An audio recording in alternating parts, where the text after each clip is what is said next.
This podcast is brought to you by Most Valuable Podcasts, saving your day from boredom with the best podcasting entertainment.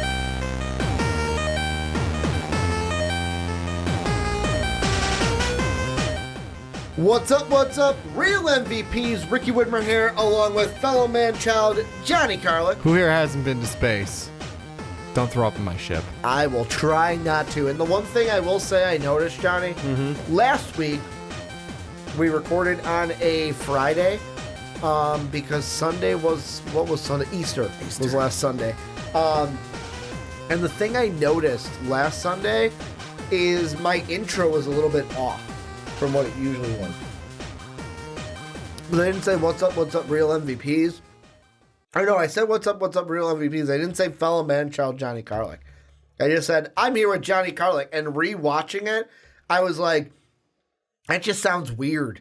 It sounds weird without the fellow man-child. I'm here with Johnny Karlic. Hi. Yeah, and it was, this time I had to do it up. I had to go back to, I think it's a Sunday thing. Like Friday night, I'm not used to calling you the fellow man-child, although you are always the fellow man-child. But we are here, Rick and Johnny Podcast, where we're talking about TV, movies, basically entertainment, comics, superheroes, everything under the two nerdy suns. And before we get into everything today, first off, patreon.com/Most Valuable Podcast, link down below in the description is how you help us.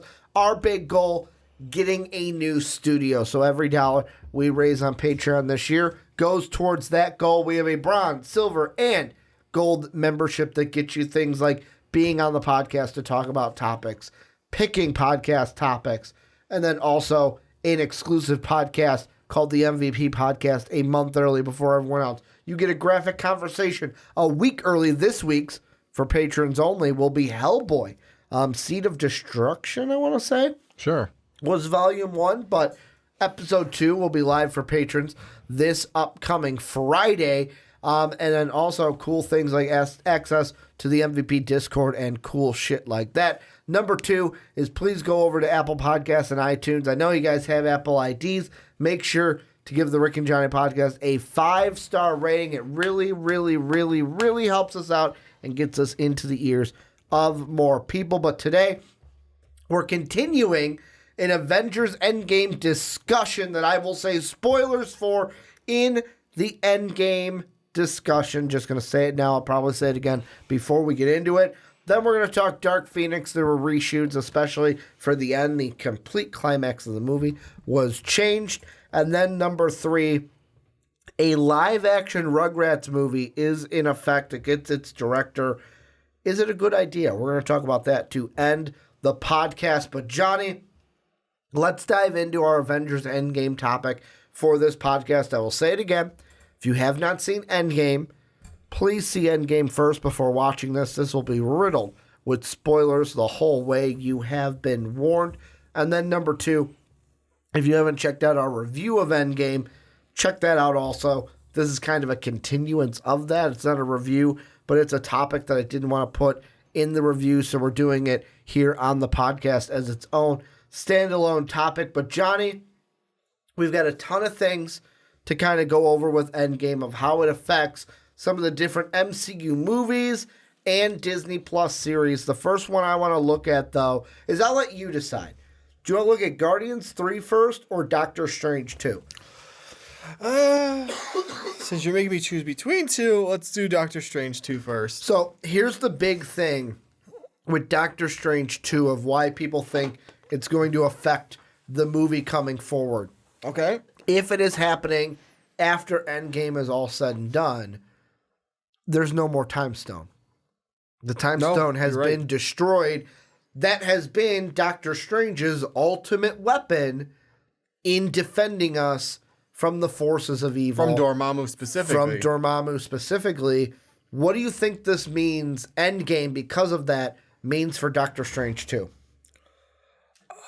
Shit. Johnny's like, I didn't think about that. No, I don't know, because, I mean, now he's got to find a new way to fight off Dormammu. Do you think Dormammu comes back in Doctor Strange 2 then?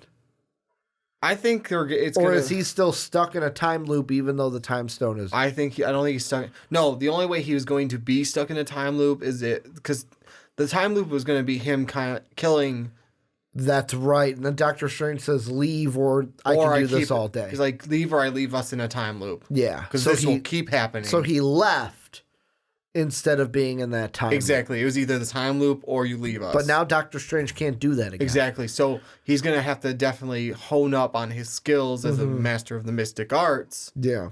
And become the Sorcerer Supreme. Because I don't know if he's even... There's nothing that's in the movies that stated he is the Sorcerer Supreme yet. The only thing we know is that in Endgame, the Ancient One told Bruce he's supposed to be the best of them all. The best of them all. Which he had... No, he has... In Infinity War, he's called himself the Sorcerer Supreme. Did he? But I don't know if he's just saying that as a title. Or if he is truly the Sorcerer Supreme. You know what I'm saying? That's true. Like, you can say, hey, I'm the Sorcerer Supreme. Yeah, I don't know if he has, like, the official title. I know he's called himself that, but... Has he reached his final form is basically what we're saying. Exactly. So, I mean, I guess this will be, like, a whole getting to that point. And, it might be more of a Mordo going up against Mordo. Well, he was teased at the end of Doctor Strange 1. Stealing magic from other magic users. Yeah, and I mean, that's the big thing with Doctor Strange, though, is with the Time Stone. What other tricks is he going to have up his sleeve? Like, what could be the big crutch now that the Infinity Stones are gone? He doesn't have his easy out, so he's probably got to hone up on, like I said, he's got to hone up on all his other magics. He's going to have to, like, actually go and have true magic talent to get himself out of this one. Yeah, instead of and that's the biggest part. I can whoop, and it's gone. Exactly. He can't just do that now. He's actually got to like put up a full-on fight. He's going to have to... I wonder if there's maybe going to be possibly a team up with Mordo, because she kind of stated, you two balance each other. And he's... Go ahead. So what if like this is the... Hey, he's got like... Maybe this is a movie where he's trying to track down Mordo because he's... Trying to bring him to the good side, basically. Maybe either bring him back or just bring him in at least and go, because he's stealing magic from people. Like he's stealing other people's magic to overall their ability to use it. Yeah, like the one guy was using it to function. Yeah, the guy that we saw in the post Doctor Strange 1 was like he was using it to function, and people were like, "Holy shit! How did you heal from this so fast?" It's like I didn't heal. That's why he healed, was because he was using magic. Just to be able to walk and play basketball again. Exactly. So it's like, well, he steals it, and maybe like Doctor Strange is hearing some of this stuff and going, well, okay, we need to figure out what's going on because these guys use magic. All of a sudden, they're back to whatever problems they had before. And then like that's the overarching one, and all of a sudden, some underlying part of it with Dormammu is coming about, and all in all, it ends up being, hey, you and I are not going to see eye to eye. We are enemies, but we have to team up to at least kick Dormammu out for the time being. And the thing I'm looking at, too, is one of the things, of course, this is from a little bit over a year ago. This is from the end of March, beginning of April of 2018. But it's still relevant to the Doctor Strange discussion is...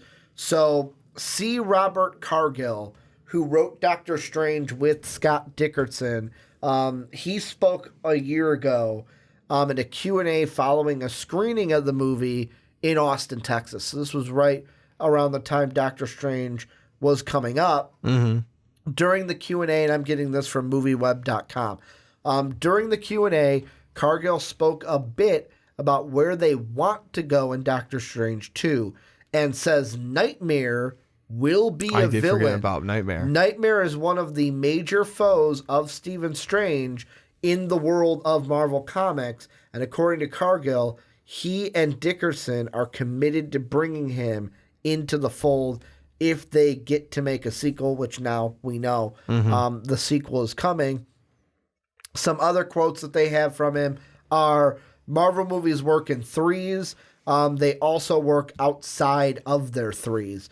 Some of the better Marvel films have more than one villain in them.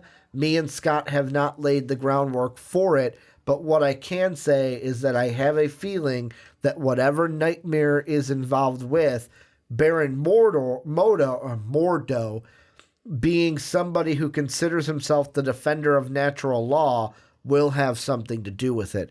He also said, for those of you who have ever read the comics, you know that Baron Mordo has a very particular arc, and that's something we discussed to Chiwetti, who is the guy who played Mordo in Doctor Strange 1, while working on the first movie. And part of the reason he wanted to play Mordo was because he has a definitive ending as a character. And it's such a fascinating ending.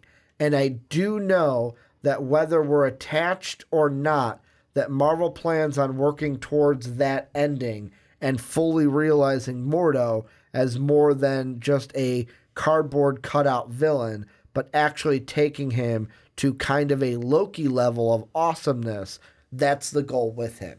So really, I know this is a little bit over a year old, but could that still be the plan after Endgame to have kind of a Mordo Nightmare kind of a situation going on with Doctor Strange? It could be that. I was also looking up other villains. Mm-hmm.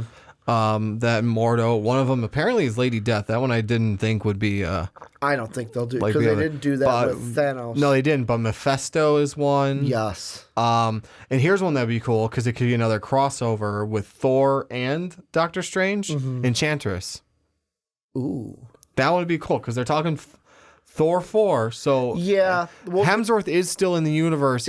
We'll get to Thor though. I know Thor might have a big part in a different movie. I know, but what I'm saying is Thor could have like cameo in this one somehow or something, because what Hemsworth, an article I read the caption for, I didn't get to read yet. Kind of they have so far. They have that magic bond. Yeah. That kind of because Doctor Strange drives their movies over together. Because Doctor Strange cameoed in Thor Ragnarok.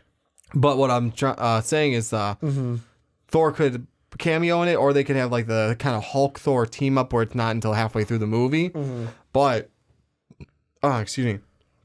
It's all that Mountain Dew. It is all that Mountain Dew. Johnny's like, I drank a full Mountain Dew during the Endgame review, and now I am gassy. Pardon me. No, is where was I going with that now? You were going with Hemsworth. Yeah. I didn't read the article yet, but I saved it. I read the beginning. It's like he said, and this was a recent article now, that he will play Thor until the MCU kicks him out. Mm-hmm. So we'll get as much Thor as they're willing to do. So like Thor cameos, there's Tessa Thompson promoting or pitching. That's what I was looking for. Mm-hmm. A Thor 4 film, is she not? Yes. So yeah, from what Tessa Thompson, and I said this last week, I'll have to pull it up again. It was a Screen Rant article.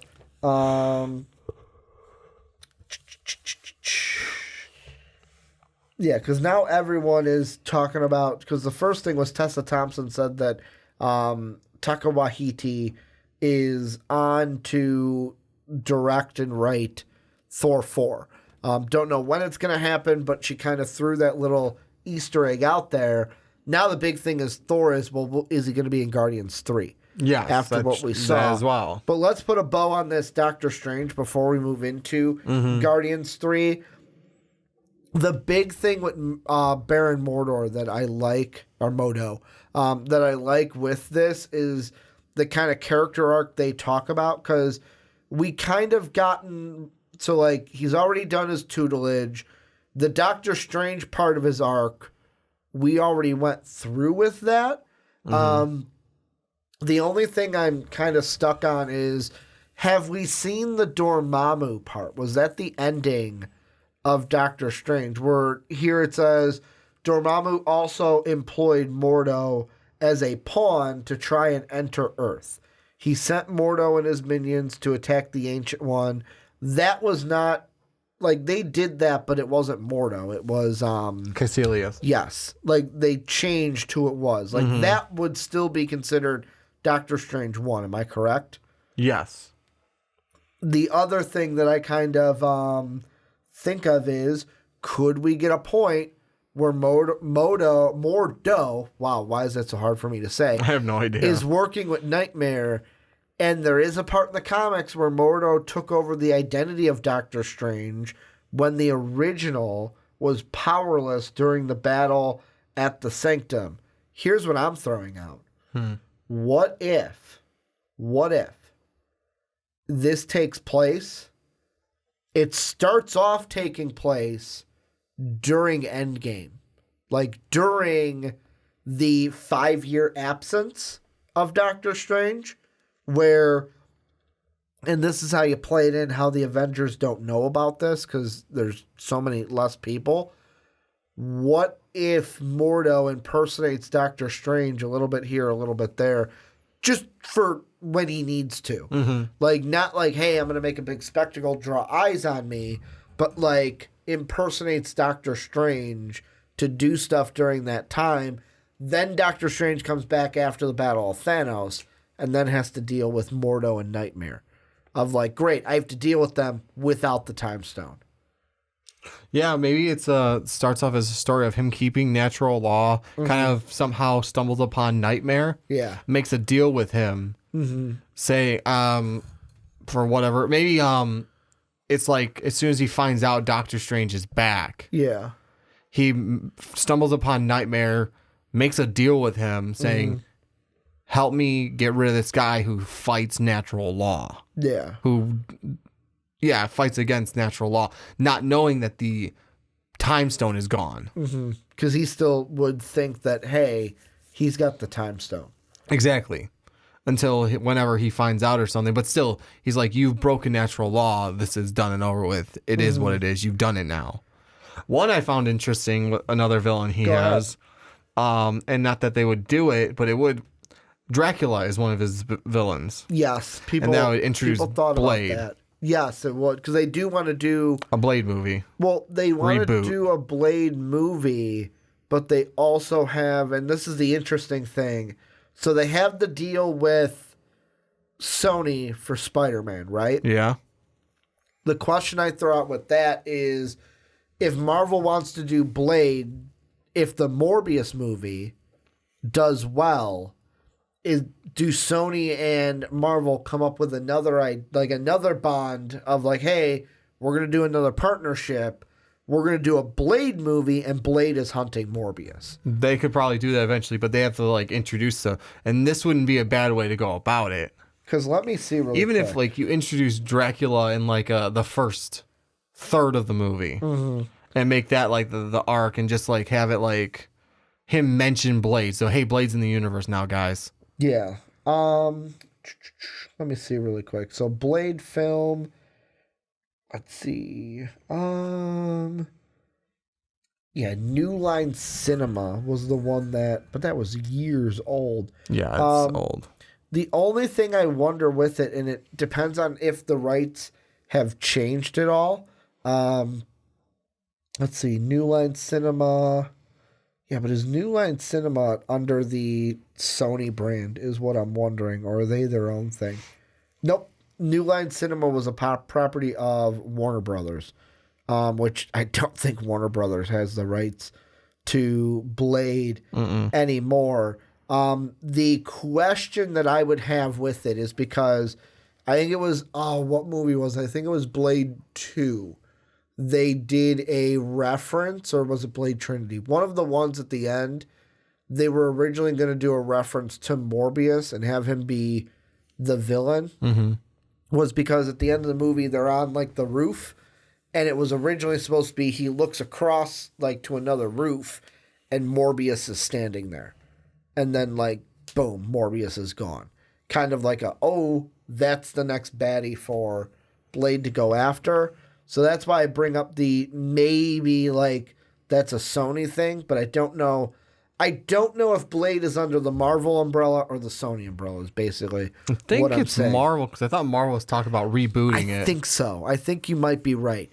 But half the time I'm wrong about all these kind of links to everything. Let's see. Because like we talked about in the Endgame review, we do need some fresh blood anyways, especially if you want to do like any storyline in that 5 years. Because Cap is gone, obviously. Endgame, we didn't really talk about that, but Old Man Cap. Old Man Cap, Tony's gone, and so is Widow. Yeah. So we do need some new blood. Doctor Strange would be one of them to kind of, he's now kind of like the Tony Stark resident, older guy, like the older man in the room, kind of, with all the young kids. Goatee bros. Yeah, basically goatee bros. Anything you think that we need to do with Doctor Strange 2 before we move on we can move Guardians? on to someone else. So Guardians is the big one. And the reason why it is the big one is the end of Endgame. We have a new cast. Gamora's still not there. Mm-hmm. Peter Quill obviously wants to search for her, is using the computer to try to see if she is somewhere. Somewhere he can try and get her back. Thor is now on the ship, so now it is Drax, Groot, Rocket, Mantis, Thor, and Peter Quill. Yes. My first question for you is, how much of a role does Thor play in Guardians, and are they only putting Thor in Guardians so that the Guardians have a fighting chance against Adam Warlock when he hatches? I think that would be a good way of going about it. Thor would give them the edge, and maybe like not the edge, but enough to fight back. Yeah, so that they're not just decimated once Adam Warlock becomes exactly, because hatched. they have a powerhouse to fight what he's supposed to be. Yeah. So that would be a good way to go about it, and maybe this would be like maybe the fight with Adam Warlock, and maybe. Obviously, you and I have talked about this before. If there's going to be a turnaround at some point, Adam Warlock's going to want to join the team instead. Yeah. And maybe it'll be that he's going to help them get Gamora back, or he's going to say, I know how we can get Gamora back. Here's the thing. For you. And I want to ask you this. And then that would set Thor onto a new path of, I'm going to leave the team then and go do my own thing. And then he branches off into Thor 4. Exactly. Here's the question I want to ask you, though, is... So Peter Quill searching for Gamora at the end of Endgame, I feel is saying that Gamora's not going to be forgotten. Like, it's not like, oh, she's dead and we're never going to see Gamora ever again. My question is, because in the comics, Adam Warlock has a strong connection to the Soul Stone. Yeah. And also in the comics... Adam Warlock, like in Infinity Gauntlet, which we read, it was Adam Warlock, Gamora, and Pip the Troll traveling together. So does Marvel play that and say, okay, one, Adam Warlock, although he doesn't have the stone because the stone is dead, still has the power to communicate with the soul world? Like, because the soul world is still there. What if they have to search out Pip the Troll in order to do that? That way you kind of got the roundabout. Because Marvel tends to like to do stuff like that. Yeah. Like, they introduced Eitri even though we never had hell or high water of him, except for the fact that the hammer was made from the heart of a dying star. That's the most we got in any other movie. Because my question I was going to ask is, do you think in Guardians 3, let's say, I don't know I don't know how we get to it, but I know the storyboard lineup of basically Adam Warlock has some connection to the soul world. Because of that, can bring Gamora back to the world of the living. However, he brings her back as like an evil Gamora that's on his side. So like it's a Guardians have to basically, while fighting Adam Warlock, you get that kind of psychological mess up with Peter of like, I don't want to hurt you, but I can't because you're under some type... It's almost like a brainwashing thing or like a mind control of like, you're Gamora, but you're not the Gamora I remember kind of a thing. But you're not even the Gamora from 2014. I don't want to hurt you, but I'm in a fight with you and I might die if I don't. What if this instead, like the first act is... whatever they're doing, and then introduce Adam Warlock. Second act is kind of the fight with Adam Warlock. The first fight with Adam Warlock. First fight with Adam Warlock. Because he might kick their ass the first That'd time. be like between Act 1 and 2 is where he kicks their ass. Then Act 3 or 2 is kind of like always that in between of making the plan. We need the extra whatever oomph. Yeah. They do whatever they need to do. And then the Thor gets a third weapon. He gets the belt. Yeah, he gets the belt. Which I will say, I forgot to say this during the Endgame review. We did have a commenter on our final predictions say that the belt was mentioned in Spider-Man Homecoming. Was it really? Yes, because remember... Oh, that's right. I forgot about that. They were packing everything up. Oh, and Cap's new shield. Oh, and that Thor's belt. Like, he tries to say it. Thor's belt. So it was mentioned. I forgot about Tony's that. got it somewhere. Yeah. But Tony's dead now. Tony had it He's somewhere. got it somewhere. I don't know where all that shit went. Tony doesn't have anything anymore. Yeah, well, he had it. Now Morgan has it. Well, Pepper has it until Morgan grows up, then it becomes Morgan's. Happy probably knows where it's at. Probably. Exactly. Like, yeah, Happy knows where it's at. So they could, like, the belt is there. Yeah, it's in the universe. I forgot about that.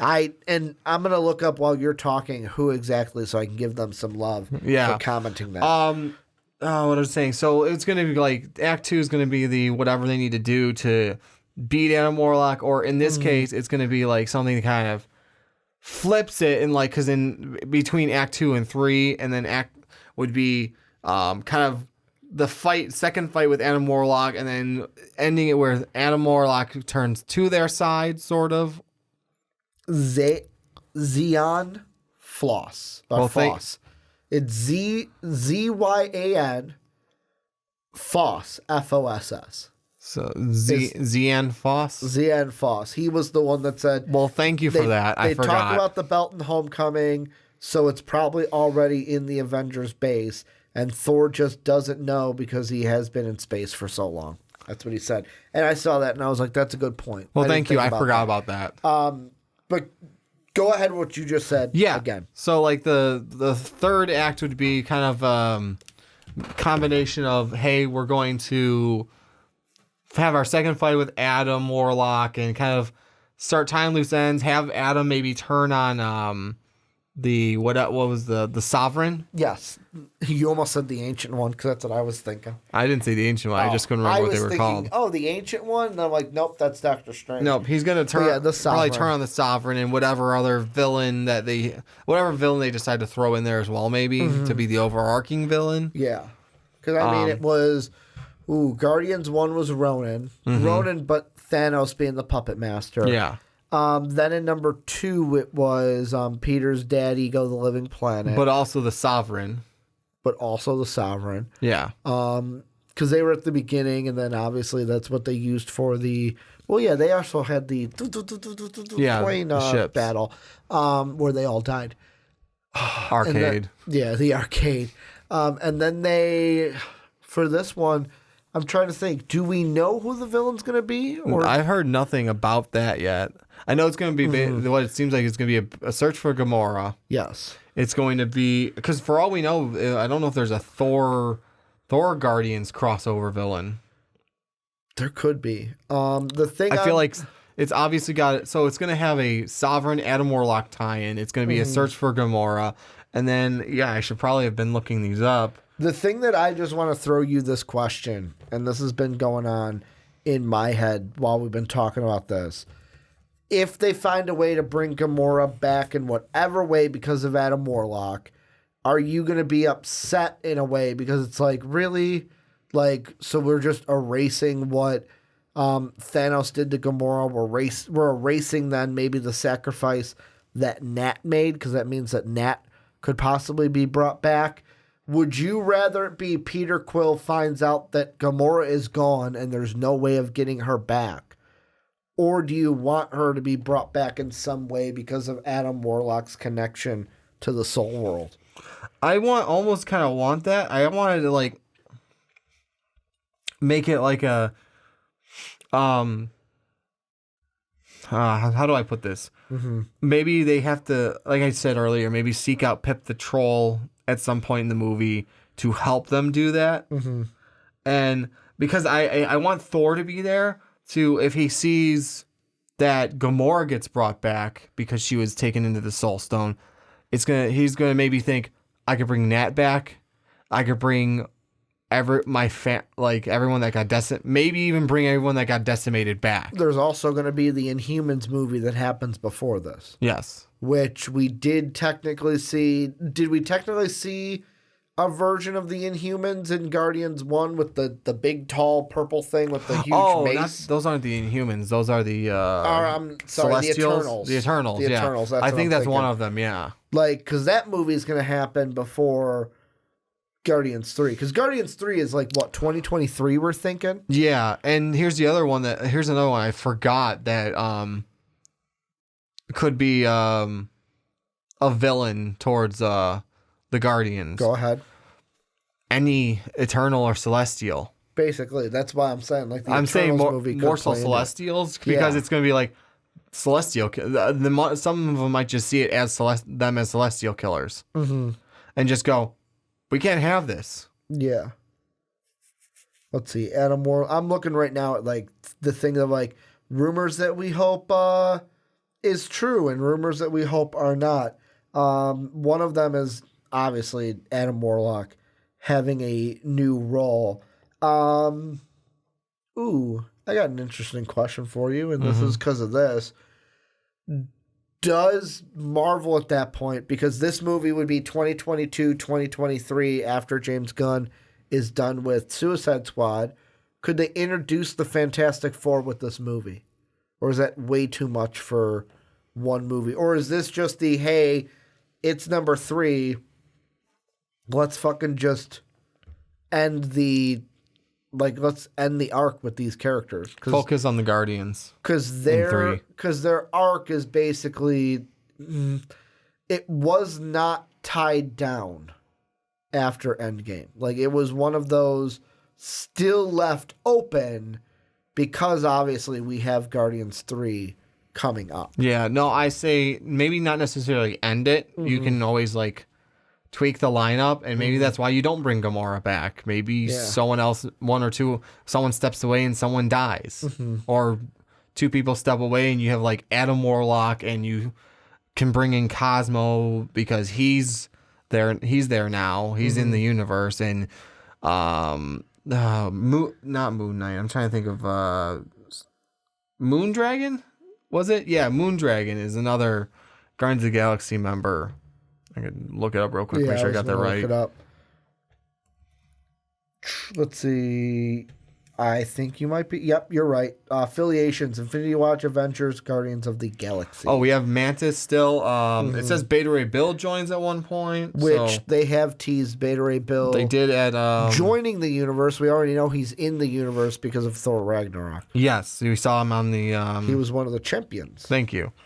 But yeah, I mean, so you can have a few of them stay in it. You can maybe like hand it over to Starhawk. Yeah, I do think Alita Orgo was also introduced, but you can throw in a Moondragon. I'm gonna make this prediction for Guardians 3. Okay.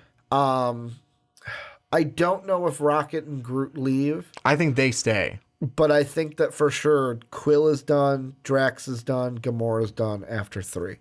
Gamora, if she's even in 3, like if she comes back from the Soul World, is done after. Because Peter Quill's is interesting because I don't know if Chris Pratt is one of like, hey, I'm done after 3.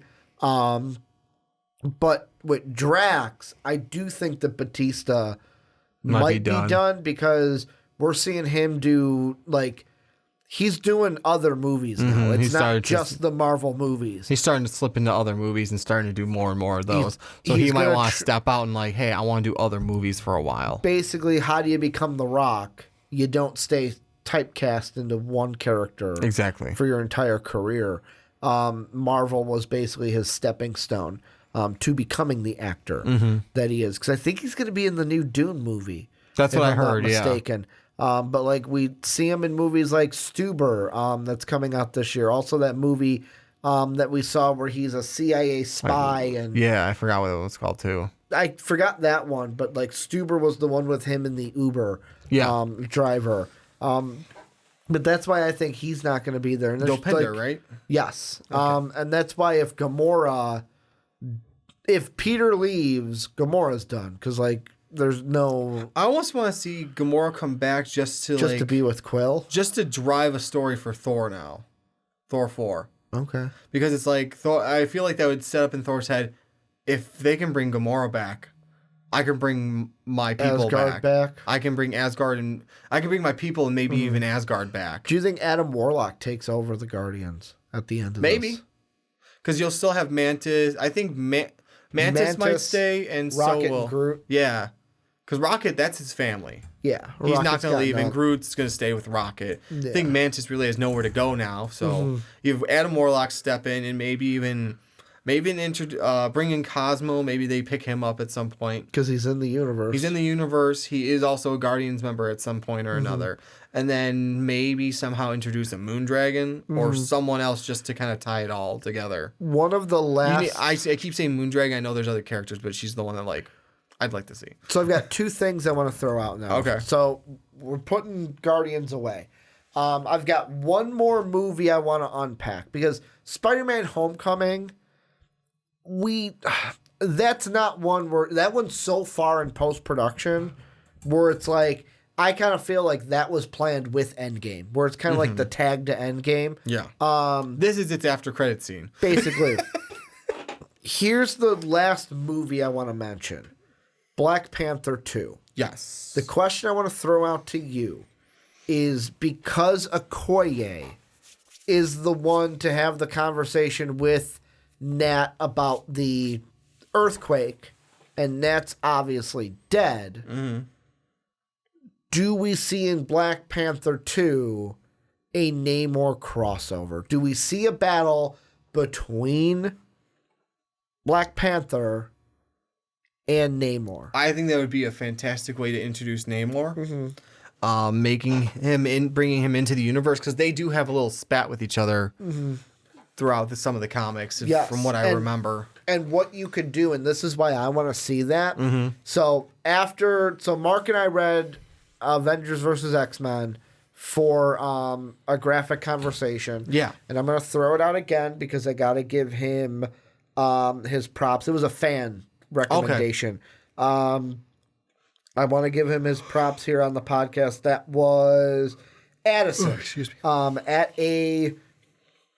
At a underscore OUELLETTE 31. But Addison was the one that last year was like, hey, you guys should read Avengers versus X-Men. So we read it. And spoilers for that, by the way. So if you want to read it, pause, come back to it. But I'm going to spoil Avengers versus X-Men right now to make my point. But in that, before that happens in the comics, they reference that Namor and Black Panther have a history. Also, you know what they could do now? They could introduce Storm before she becomes an X-Men, because guess who marries Storm in the comics? Black Panther. Black Panther. They could do that whole storyline if they want to, too. You bring that around first. The thing I like about having Namor and Black Panther go at it in a Black Panther 2, if they can get the rights to Namor, because I think Namor is either Universal or... I think he's Universal. I think we decided. It'd be like in it from Hulk, because I know he was Universal at first. That's right. I thought that's what we determined when we talked about it. I think that's one of the reasons they aren't doing solo Hulk films anymore. Exactly. But if they can get Namor, do him with Black Panther, because then I'm really on board for the next crossover movie to be X-Men vs. Avengers, because in that movie, Namor, because the Phoenix comes back and kind of possesses some of the X-Men, there's like 6 of them that it possesses. One of them is Namor, and what does Namor do with the power of the Phoenix?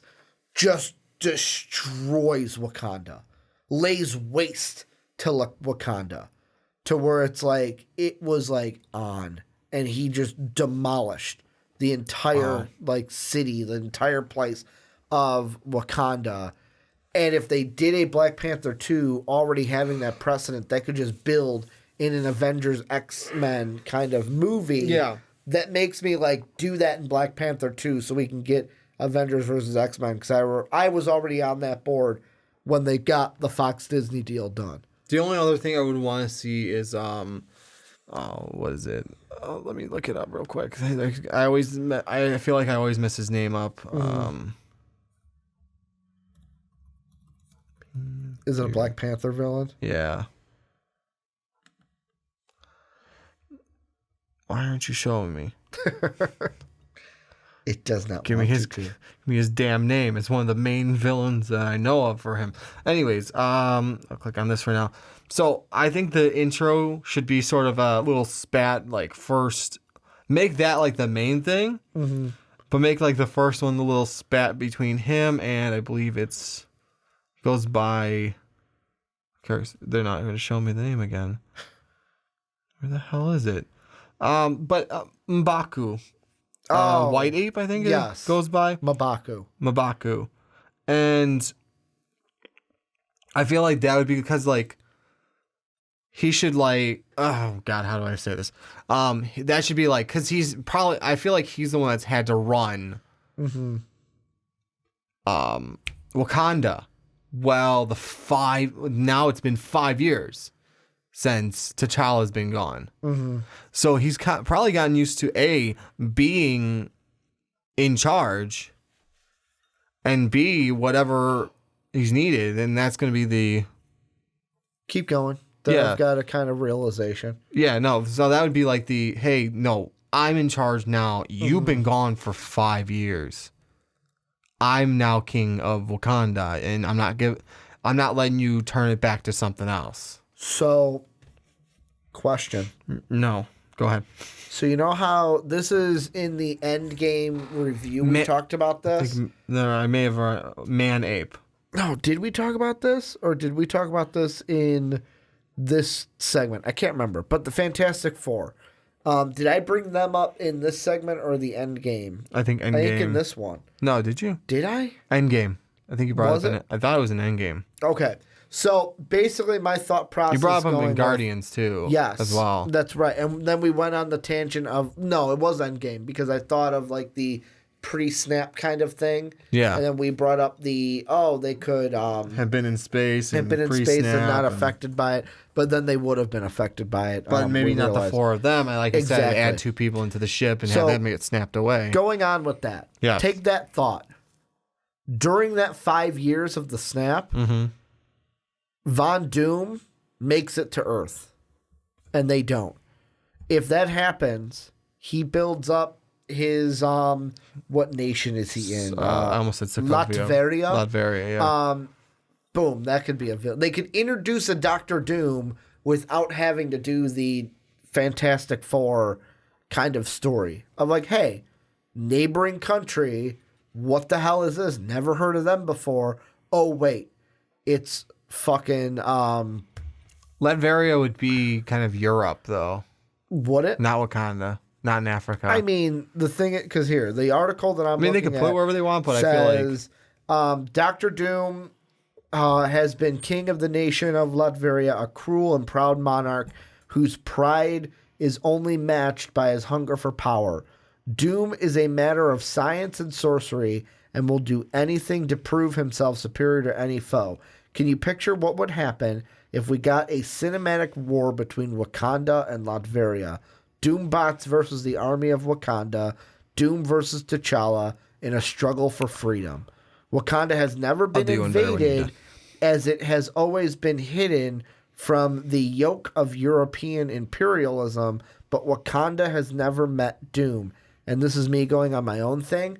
What did Black Panther do after Black Panther opened up Wakanda to the world? So now that it's opened up into the world, that means it's open up to invasion as well. That's true.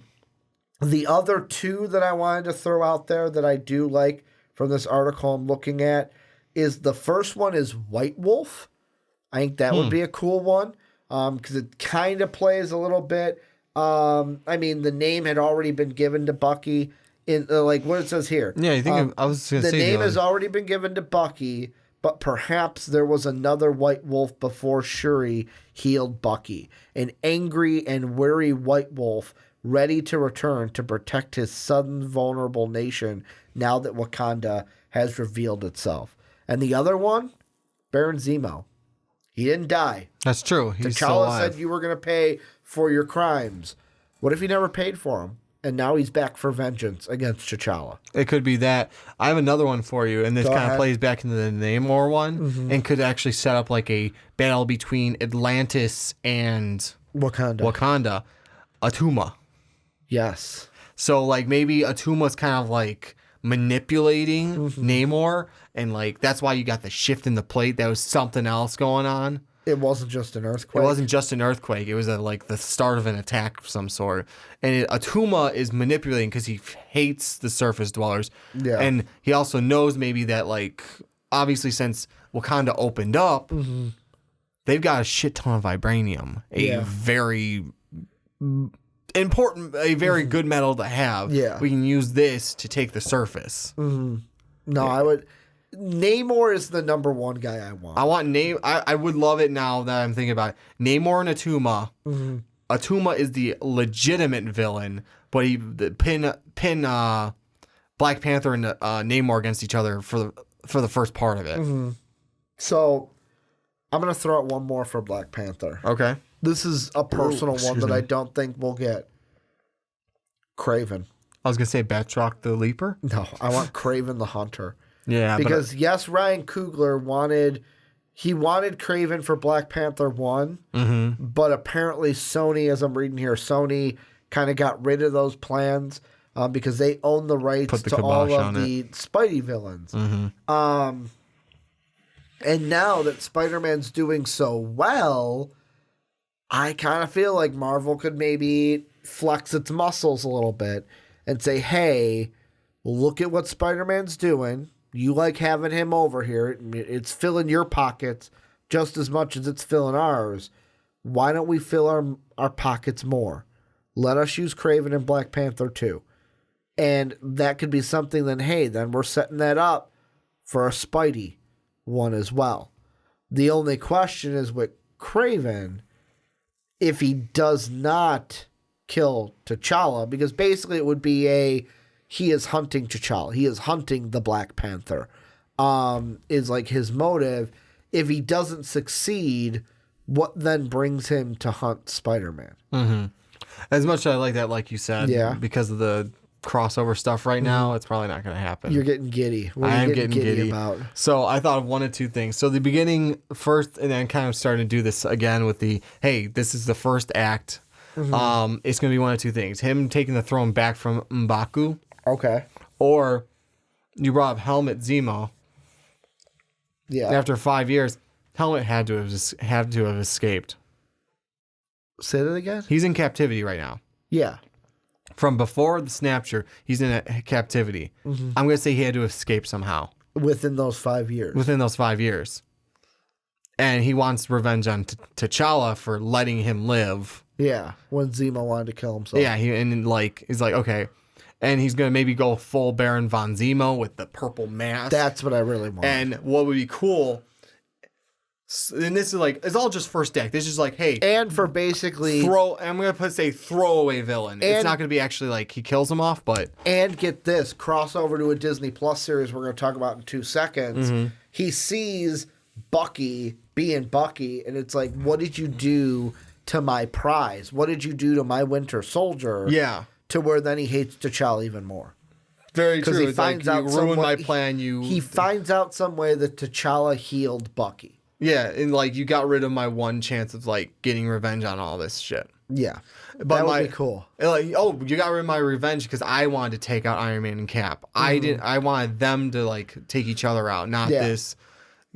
Tony goes out in style. And the thing I like about it too is I don't know why I had that off. Even if that's the case, you can still have Namor be a secondary villain. I always have Namor be like the main thing, and like have this Zemo like be the secondary. have Zemo be almost like, I want to say the throwaway, but you don't have to kill him off. Yeah. Have it like the beginning of the movie where it's already in the action where he's hunting down Zemo because it's like the son of a bitch got out. Yeah.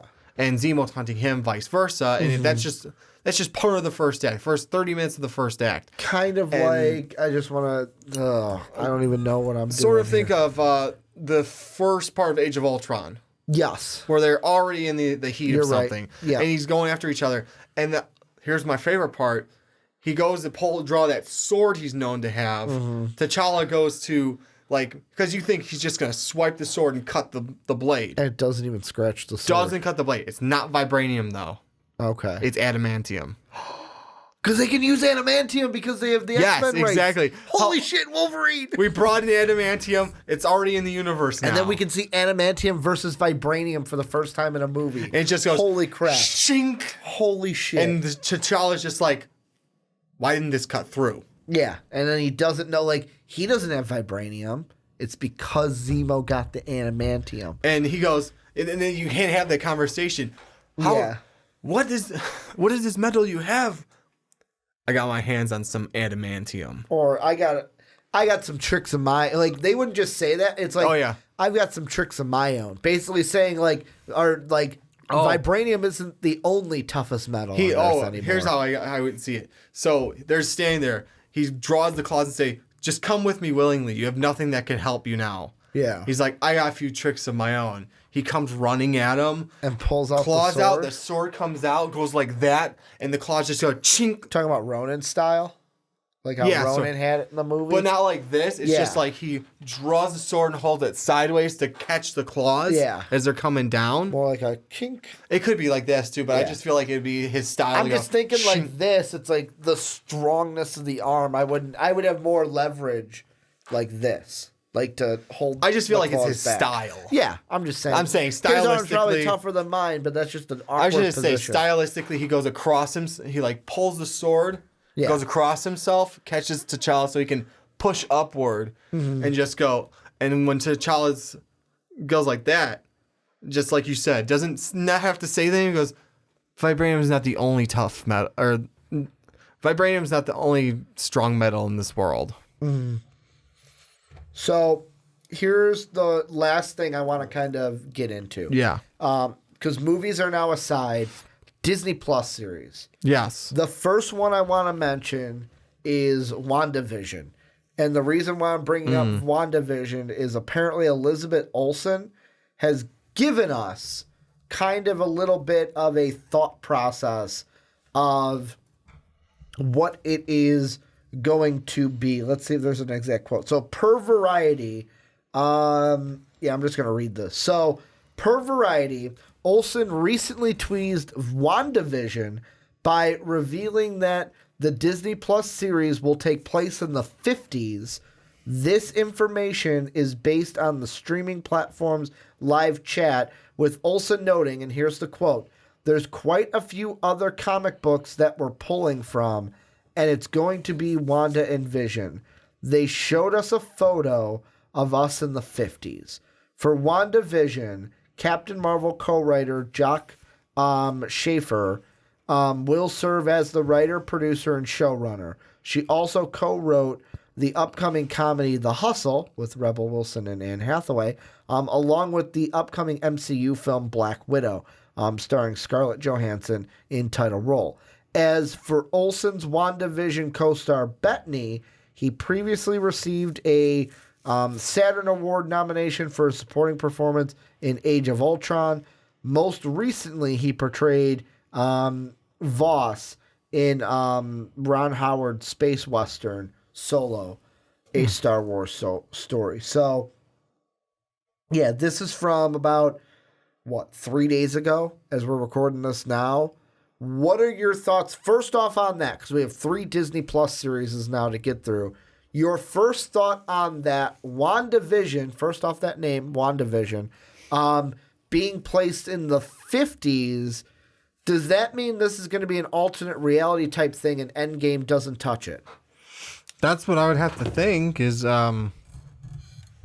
it would have to be that way because, I mean, why would it take place in the 50s? I mean, that doesn't make sense. So I would have to think it's alternate reality, or they just said that and it's like, yeah, one of the storylines kind of plays with a 50s aspect type thing for some reason. If it plays with Endgame, I just want to throw this out. Not saying they do this, just want to throw it out there. Another thing that we learned is that apparently, pardon me, got the hiccups all of a sudden. apparently this is another article on it. It's going to start filming this fall and will be 6 hours long. So the series in total will be 6 hours long. So what's that? If it's half hour episodes at the least, that means what, 2 for every hour? So that's a 12 episode series. That means 12 episodes of the 50s. What I'm thinking of, if they're going to tie it into Endgame, let me know what you think of this nugget. Yeah. So they rebuild Vision. Shuri finds a way To fix rebuild Vision. Rebuilding him. And Wanda and Vision go, we can't live in this world. Well, Wanda finds out from the other X-Men because she says, how did you bring us back? They find out how they did it. Avengers? Yeah. She asked You said X-Men. No, X-Men. Because I'm thinking in my head that she should be an X-Men. But she asked the other Avengers, how'd you do it? Just naturally. And finds out what they did. Well, what if her and Vision go, I don't want to live in this world. Let's go somewhere. Let's just go somewhere, not mess with anything. And they use the quantum realm like Cap did. And just they send just themselves back. send themselves to the 50s. And they live out in the 50s. And it's them living in that timeline. It's interesting. I'm just wondering where you That's get, if they where you tie get it your story. into Endgame. Like, they don't have to tie this one after these details. They don't. This one sounds like it's probably not tied into Endgame at all. I'm just wondering if instead, like, I don't know. Like, how do they get to I the would 50s? hope they would. Like, I would how like do they them. get to the 50s, though? I know. That's the question. I would like, and I'm just wondering if the 50s is the full thing, or if the 50s is just like a one-off episode thing. 1 to 2 off episode story Because arc. it's just a photo. And it doesn't. Yeah, it's just a photo. It doesn't mean like. It doesn't necessarily mean hey, we are stuck in the 50s or we went to the 50s. It could be something just dressed like they're in the 50s. Yeah. We don't know. It could be a one-off episode where they do jump back because now that's in the universe and end up like quantum realm stuff you're talking quantum about? realm stuff for like just to throw it in there and like something happens in the 50s. Maybe cameo with Cap or something. True. Or something. But you're saying so with the Disney I really hope Plus, they tie it in with the rest of the MCU. Do you hope all the Disney Plus series are tied into Endgame? I kind of do. Okay. Or just in general, just in the MCU. I want it to tie in with the MCU. Because, like, jumping over to Loki, Yeah. is now the Loki TV series going to be the Loki that we saw escape in the alternate timeline? I feel like it is. Where I'm now hoping it's it like is. instead of him going to different time periods, it's going to be him going to different places in that timeline messing with stuff. Messing with this alternate reality that was created because of the mistake in Endgame. And because he's got it, it's going to be like from Because the question was never answered. Yeah. Like they left that loophole just Open. wide open. And maybe they left open for Disney Plus, the Loki series. And what would be cool with that is start off right then and there. He takes it and start off wherever he lands, all bounded up and everything. Yeah. With the Tesseract and the thing around on his his mouth. mouth and everything. Have him like land there with the Tesseract and make it like I would make the storyline. I don't remember how many episodes Because it's he can't supposed to go be. through time. He can just With jump to space. different He can jump parts. space. Yeah. And it's not like he's going to age much throughout the series, and it can stretch from 2012 to whenever. Yeah. I would make the first of it, make it like, remember, like I said, Thor's got to clean up his mess between Avengers and Thor the Dark World. Yeah. Make it that. Everything he's fucking up. Jumping around with the Tesseract. Do. But here's the question I have, and this is, yet again, this time stuff is just, you get so confusing. So, that happens. A branch was created there. Yeah. Would the Dark World thing still be the same on that branch? So would Thor still have to fix his stuff, or because he's no longer in the main branch? Would that mean in the main branch, the Dark World that we saw wasn't the main branch Dark World. It was the second one, but it has to be the main branch because that's where Rocket and Thor went. As my hands are now crossing. Yeah. I'm going to say it does like that part confuse like, and of course with all these Marvel things, it's like, fuck it just works. Like they don't explain it. Like, fuck it just works. I think it's just going to kind of work itself out because I mean, like I said, between Avengers and Thor, Thor's got to clean up Loki's mess. Yeah. So I feel maybe that's where that all comes down to. Like I keep saying. Because interesting enough, the only thing that really messes up now is doesn't that mess up Infinity War? No. Because he's no longer in our timeline. He dies in Infinity War. Yeah, but he doesn't die before that. Yeah, but if Loki, so we're in our original timeline yes. that leads up to where we were in Endgame. Uh-huh. If Loki disappears, he's not there to die in Endgame. Doesn't mean he's not there at that point anymore. He's just not there right now. He's not there in 2012. Doesn't mean it messes up the rest of the timeline. You know what? 100%. Maybe it doesn't create a branch. Yeah, that's what I'm saying. Yeah, maybe that's what I was saying. Is it kind of just it doesn't create a branch because we're not taking Loki out of like exactly. if we brought him You're not taking him out of the universe. You're not taking him out of the full equation. To our time, so that's why it would mess up. Mm-hmm. Okay. So it's just him, like, instead of him being captured, he's somewhere else in that path. Yeah. Okay. Now I get it. Now I get it. This time stuff. Like, Back to the Future taught me something that apparently was not real. Exactly. That Hulk told me was not real. The last one I want to ask you about, because this is the one I'm thinking. So, Falcon Winter Soldier, I am really hoping now that this is basically post-Endgame. Falcon is Captain America. We get to see him with the shield and everything. And it's him and Bucky basically being the buddy cop. Yeah. No, that's what I want to see. It's, hey, Endgame ended. Falcon is now Captain America. And you know what would be so cool? Like, so awesome? Is at the end of the series, Falcon goes, fuck it, man. I can't do this anymore. And Bucky takes on the mantle. That's what I want to see. Because I originally, when he handed the shield to Falcon, in my mind, I was seeing, I want Bucky to be the Cap. I want the Bucky I want is the one that, and this is because of the first Cap. I was stupid. And the first Cap graphic novel or comic that I ever read was volume 2 of the series where Cap dies and then Bucky takes on the mantle and then Cap comes back. I read volume 2 first because I'm an idiot. Didn't understand how comics worked apparently.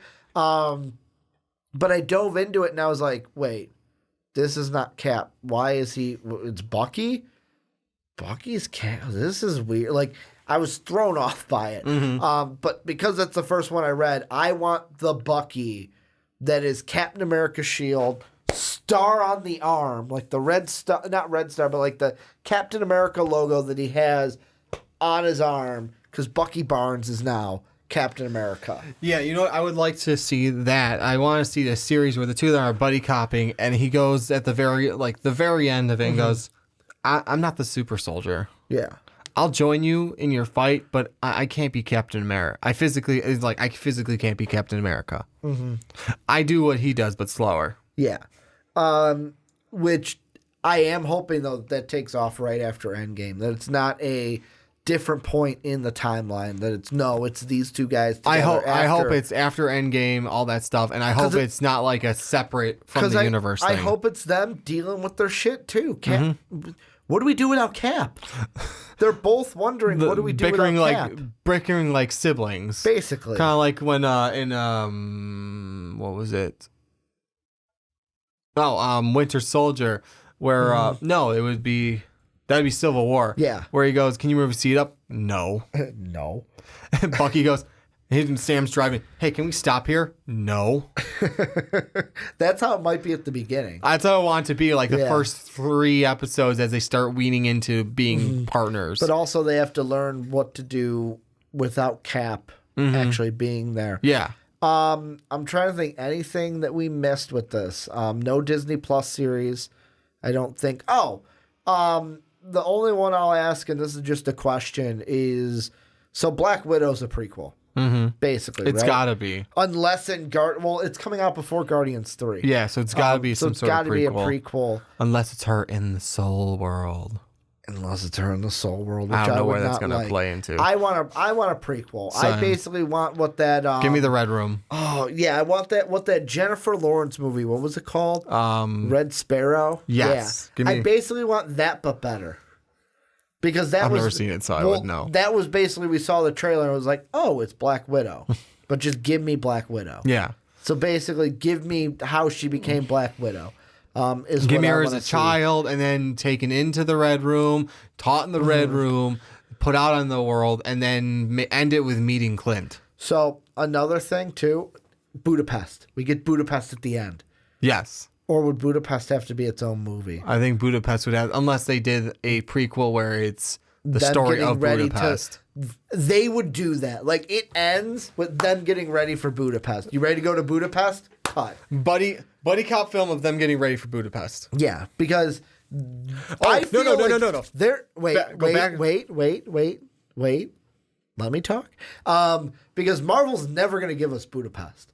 They teased it during Endgame, and then they're going to tease it during the Black Widow movie. Go. Okay, we do what we originally said, have it like before Red Room, stuff after Red Room, meet Hawkeye, and then they're getting ready, post-credit scene. Yeah. Because they can do that in the it's a movie, so they can do that. It's no longer Endgame, so they can they could go back to post-credit scenes. Yeah. Make it her and Hawkeye getting ready for a mission, and he goes, "You ready to go to Budapest?" Basically. Yeah. And then they never give us Budapest. Never give us Budapest. I would actually really enjoy that joke of like, we're just going to mention Budapest. We're going to and just never bring give up you Budapest as much as possible. So you want to know something funny, Johnny? So total on the recording, do you want to know how long we've talked? Too long. Way too long. But right now we're sitting at an hour, 11 minutes, and maybe like 6 of those minutes might have been like the gibberish beforehand. So think about this. The Avengers Endgame review was like an hour 45-ish. This would have tacked another hour 10 almost onto the end. We would have have been longer than the movie. It would have been near close to longer. It would have almost been the same runtime of the movie if we did this segment in the review like I originally planned. Yeah. We would have had a 3-hour podcast. On top of because then we would have had to replace this with a different segment. I'm kind of glad we did it this way. Yeah. And kind of broke them up. It's kind of like a part 1, part 2 almost to our review. So how does this affect everything else? Anything else you think we were mentioning? I want to see how this affects the new season of Agents of S.H.I.E.L.D. coming out. It's supposed to come out this month. Or it was already supposed to have come out. Because it's got to affect it. It has to, because they always play tie into it. Yeah. I mean, and that's kind of something too of like, I'm trying to think if there's any other movies we missed of like, yes, it's going to affect us. But I don't think so. No, like, not. We had no other loose ends left open for movies that are coming out. I can't think of anyone else that like we need stuff for right now. Yeah, because Thor 4, Well, we got to see Guardians 3 first. Exactly. See what that's going to happen because he's in that right now. Yeah, but this is where you guys come in. Let us know what you think down below in that comment section. How do you think if Endgame is going to affect anything else that we see from the movies coming after Endgame and the Disney Plus series? Let us know what you guys are thinking down below in that comment section. And Johnny, let's move into our next topic. We're technically still sticking with Marvel on this podcast, although this film is Fox Marvel. Yeah, but I mean, kind of loosely now because they own all that shit. Disney's like, yes, this is ours. We can't find a way to get out of it now. It's already done. Which, you know what I will say, that just blew my effing mind is, let me pull it up really quick. Let's see. Maisie Williams. So she did an interview a little while ago. Yep. So it was the end of March. She did an interview. And Entertainment Weekly had it to where she's frustrated in an interview with Rolling Stone. Okay. She was frustrated about New Mutants. because according to... So I'm just going to read the article. In a Rolling Stones interview with Game of Thrones actresses Maisie Williams and Sophie Turner, Williams said of the pending sci-fi film, "Who knows when the fuck that's going to come out? Hopefully this interview will make everyone hurry up a little bit." The actress reportedly confirmed reports the film is supposed to undergo reshoots to make it scarier, but it also seems as though the reshoots have yet to actually happen. She added that she recently asked a co-star, Charlie Heaton, what the fuck is going on with this movie? And last month, Williams' co-star, Anaya Taylor-Joy, said, "It's coming your way at some point." There was also rumors that I saw that apparently it might get kicked to Disney Plus or Hulu, and it might become just a television series. That would be fun. Not. But if Disney does it, they'll do it right. Well, yeah, no, but like what it is right now, just fuck it. We ain't putting it in theaters. It'll go to Hulu, or like something like that, where it doesn't even make theaters. That would be horrible for that Fox product. But the thing we're talking about is Disney don't care. It wasn't their money. Yeah. The thing we're talking about, they didn't spend money to make it. And anything they get gets split. So Fox is fucked. But basically what we're talking about is Dark Phoenix. Because first off, there was a Dark Phoenix trailer in our Endgame screening. Yes. And me, you, and Dave mocked it the whole time. They showed us in the trailer a little bit more of the Phoenix Force, and yes, it kind of looks like it is in the comics, where I was like, okay, that's kind of cool. Not enough to make me go, yes, I'm excited for this movie. I still think it's going to be a flaming pile of dog shit. It's kind of like what Sean said on the Fast Break this week. He used the analogy because we were talking about a basketball player, and I said, well, maybe a change of scenery would be good for him. Sean's response was, if I take shit and put it in a different room, it's still shit. Well, my example here is, if I put a hat on the shit, it's still shit. That's what I think of that. According to Entertainment Weekly, though, production on the forthcoming sequel actually wrapped back in 2017. Dark Phoenix we're talking about. However, the film has since gone through a number of reshoots. During that time frame, the setting of the third act climax has gone through significant changes. Reporter Tim Stack explains, the filmmakers decided to revamp the look of the Phoenix in post, more cosmic and less flamey, according to the director. That looks like it was seen in the trailer. Like I said, it kind of looks cool. Good thing, kudos to Dark Phoenix for right now. And shoot a new third act. Instead of taking place in space, the climax finds all the X-Men kidnapped and on board a military train. So what we have seen in the last few trailers of them on the train, which, surprise, that's the third act climax. Totally didn't think that would be in a trailer, but I guess it is. I'm just going to ask you, it says that this does mark a rather huge change from the comic story, although Kinberg explains this is part of an ambitious vision of the film. And he said, I think the biggest challenge is modulating the film so that we have the big scale and visual effects actions that these movies require, but balancing that in a way that feels calibrated with the drama. You can read the rest in the article down below. Johnny, I just want to get to and ask you the question. Are these reshoots going to make the movie better or worse? My first thought... Because you asked me before the podcast, do I want your answer now? And I said, no, wait for the segment. So now I get to hear your answer. My overall answer, it doesn't fucking matter. It's still going to be a flaming pile of dog turd. It just doesn't fucking matter. As soon as this is over, Disney is just going to cut that limb off and say, we're going to do our own now. Yeah, and I mean... Let this thing die. So, let it die. Shh. Yeah, I mean, It's okay, Fox. we're putting Fox down, Put it down. putting it down to sleep. Like my tablet and phone have both told me at one time, we've put an app to sleep. Yeah, we put an app to sleep. I'm like, what? The thing I just don't get with it, But I mean, is this is a shit situation. I'm just gonna say that this is a shit situation to be because like New Mutants is early enough in the reshoots process to where Disney could be like, no, fuck Step that. We're in just not gonna do that. This film was so far along though that it's so far along, and number 3, it's like what we saw mentioned in the Doctor Strange article I read. This is number 3, technically number 4. Yeah, technically number 4. Yeah, technically. Yeah, that's way too many movies. You don't want 4, you want 3. Look at Star Wars. They gave us 3, waited. They gave us 3, waited. They gave us 3. They're trilogies, not quadruples. Even main Avengers usually get 3. Bingo. Where X-Men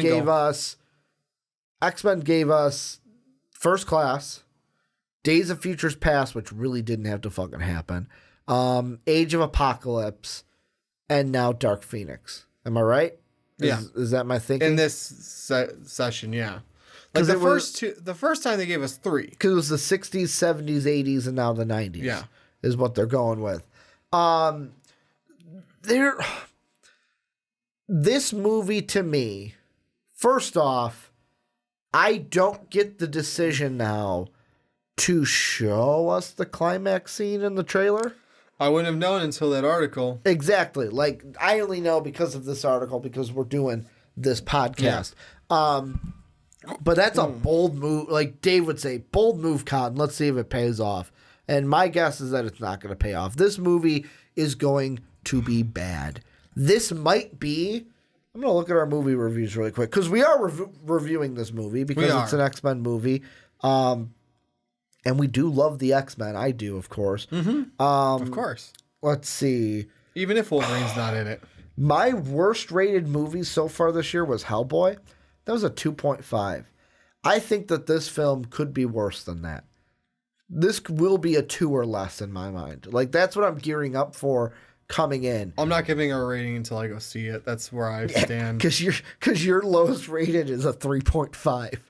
Johnny's on the high end of everything. Johnny will be like, oh, it's a 5. No, I'm kidding. No, Johnny will be like, well, it's a 3. I come in without predetermining a score. With me, it's... Except for Endgame. Endgame was 5 as soon as I walked in.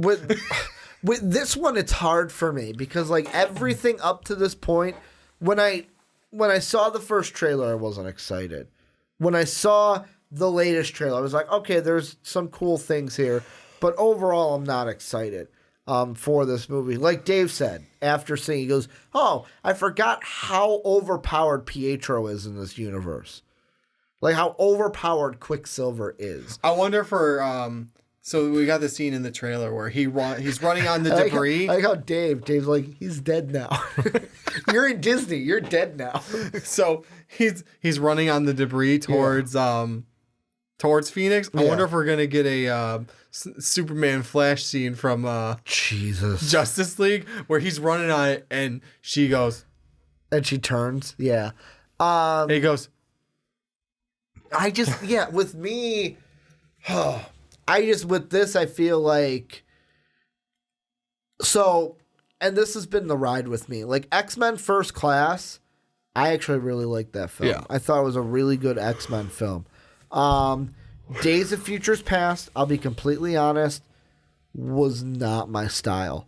It was just one of those things. That was one, too, where I read the comic, and it was like, after reading the comic, I was like, they're not going to have enough to put a movie around this, right? Because like even the Days of Futures Past comic was like 2 issues of actual Days of Futures Past. They had 1 issue that was about Nightcrawler going through the 7 layers of hell and doing Dante's Inferno. Yeah, that was a complete issue in Days of Futures Past where Mark and I were like, why the fuck is this in there? It was kind of cool, but what the fuck was this doing in there? It had nothing to do with the Days of Futures Past story. Interesting. So it was interesting. Exactly, it was interesting. To where Age of Apocalypse, it wasn't as good as First Class in my mind, but I didn't hate it. There were things that I was like, okay, that's kind of nah. But I didn't hate it. This movie, I have not liked anything I have seen from it. And after reading Dark Phoenix, because Mark and I are going to do that for this movie on Graphic Conversations this year, after reading it, because I've already pre-read it before we filmed the episode, I get now where they're trying to tie things into the comic, but I just feel like the vision's off. We're like you said during the Endgame review, and this isn't going to be a spoiler for Endgame, so don't panic. But when you get to the climax scene in that, one of our friends said, "Oh, it looks like the comic. It looks like you're reading the comic on the screen, how it played out. Looks like you're reading comics, basically." And with this vision, like when I hear the word ambitious vision, my first thought is no, don't. Just don't. Because usually if you're the type that has to say, "Oh, we're being ambitious with it," it's bad ambitious. Like, I mean, do we want it to be like every other Marvel film? No, we don't want every film to be the same. But I feel like when they say ambitious vision, it's going out on a step to like, oh, we got to try to one-up ourselves, or we got to really do this to one-up, and it's just going to fall flat to where it's like, I feel like, what's the words I'm looking for? They're trying to be too, not creative, but they're trying to be too, I can't even think of the word. I'll put it this way. It's like a teacher once told me, keep it simple, stupid.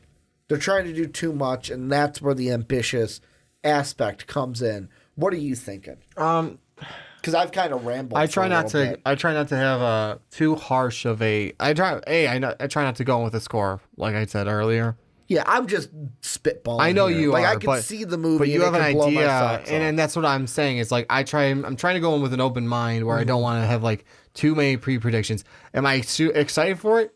Not necessarily at this point.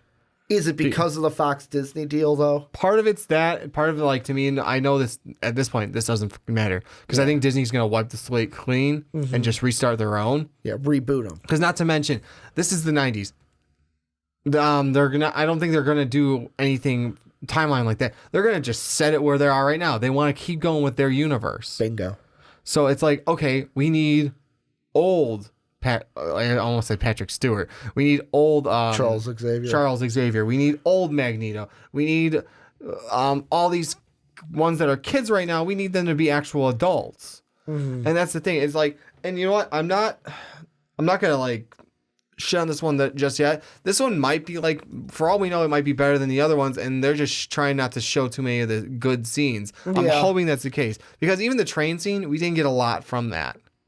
I hope that's not like what they showed us all was the climax. Yeah, I'm trying to think that it's not. I hope they're not too stupid to do something like that. And I think something we did in a previous podcast about this is like they brought the script to Feige, did they not? Yes. To say, hey, can you look this over? And I'm going to look up what he exactly said, because I remember us looking at that. And I don't remember if they said they followed all of it, just some of it, or none of it. I thought it was some of it at least. Hell, let me see. They did better than the first people that did that. Yeah, so let's see. Superhero hype. Fox asked Kevin Feige to review Dark Phoenix script. All right, via comicbook.com, writer and director Simon Kinberg revealed that Feige reviewed the script and tone for Dark Phoenix. This article, by the way, was written December of 2018, beginning of September 2018.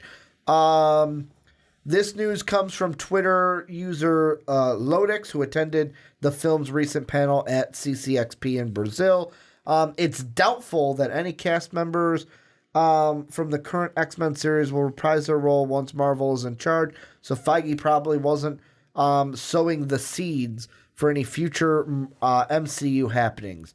It's more likely that he was just trying to help them make the best possible move.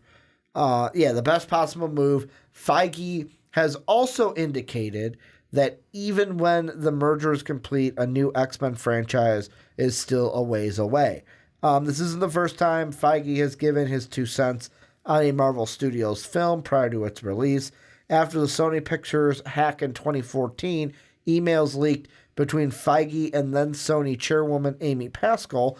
Their correspondence from late 2013 detailed Feige's critiques of The Amazing Spider-Man 2, which came out the following summer. Among several notes, Feige expressed concern with the film's overall opening scene, as well as the performance of Andrew Garfield and Paul Giamatti.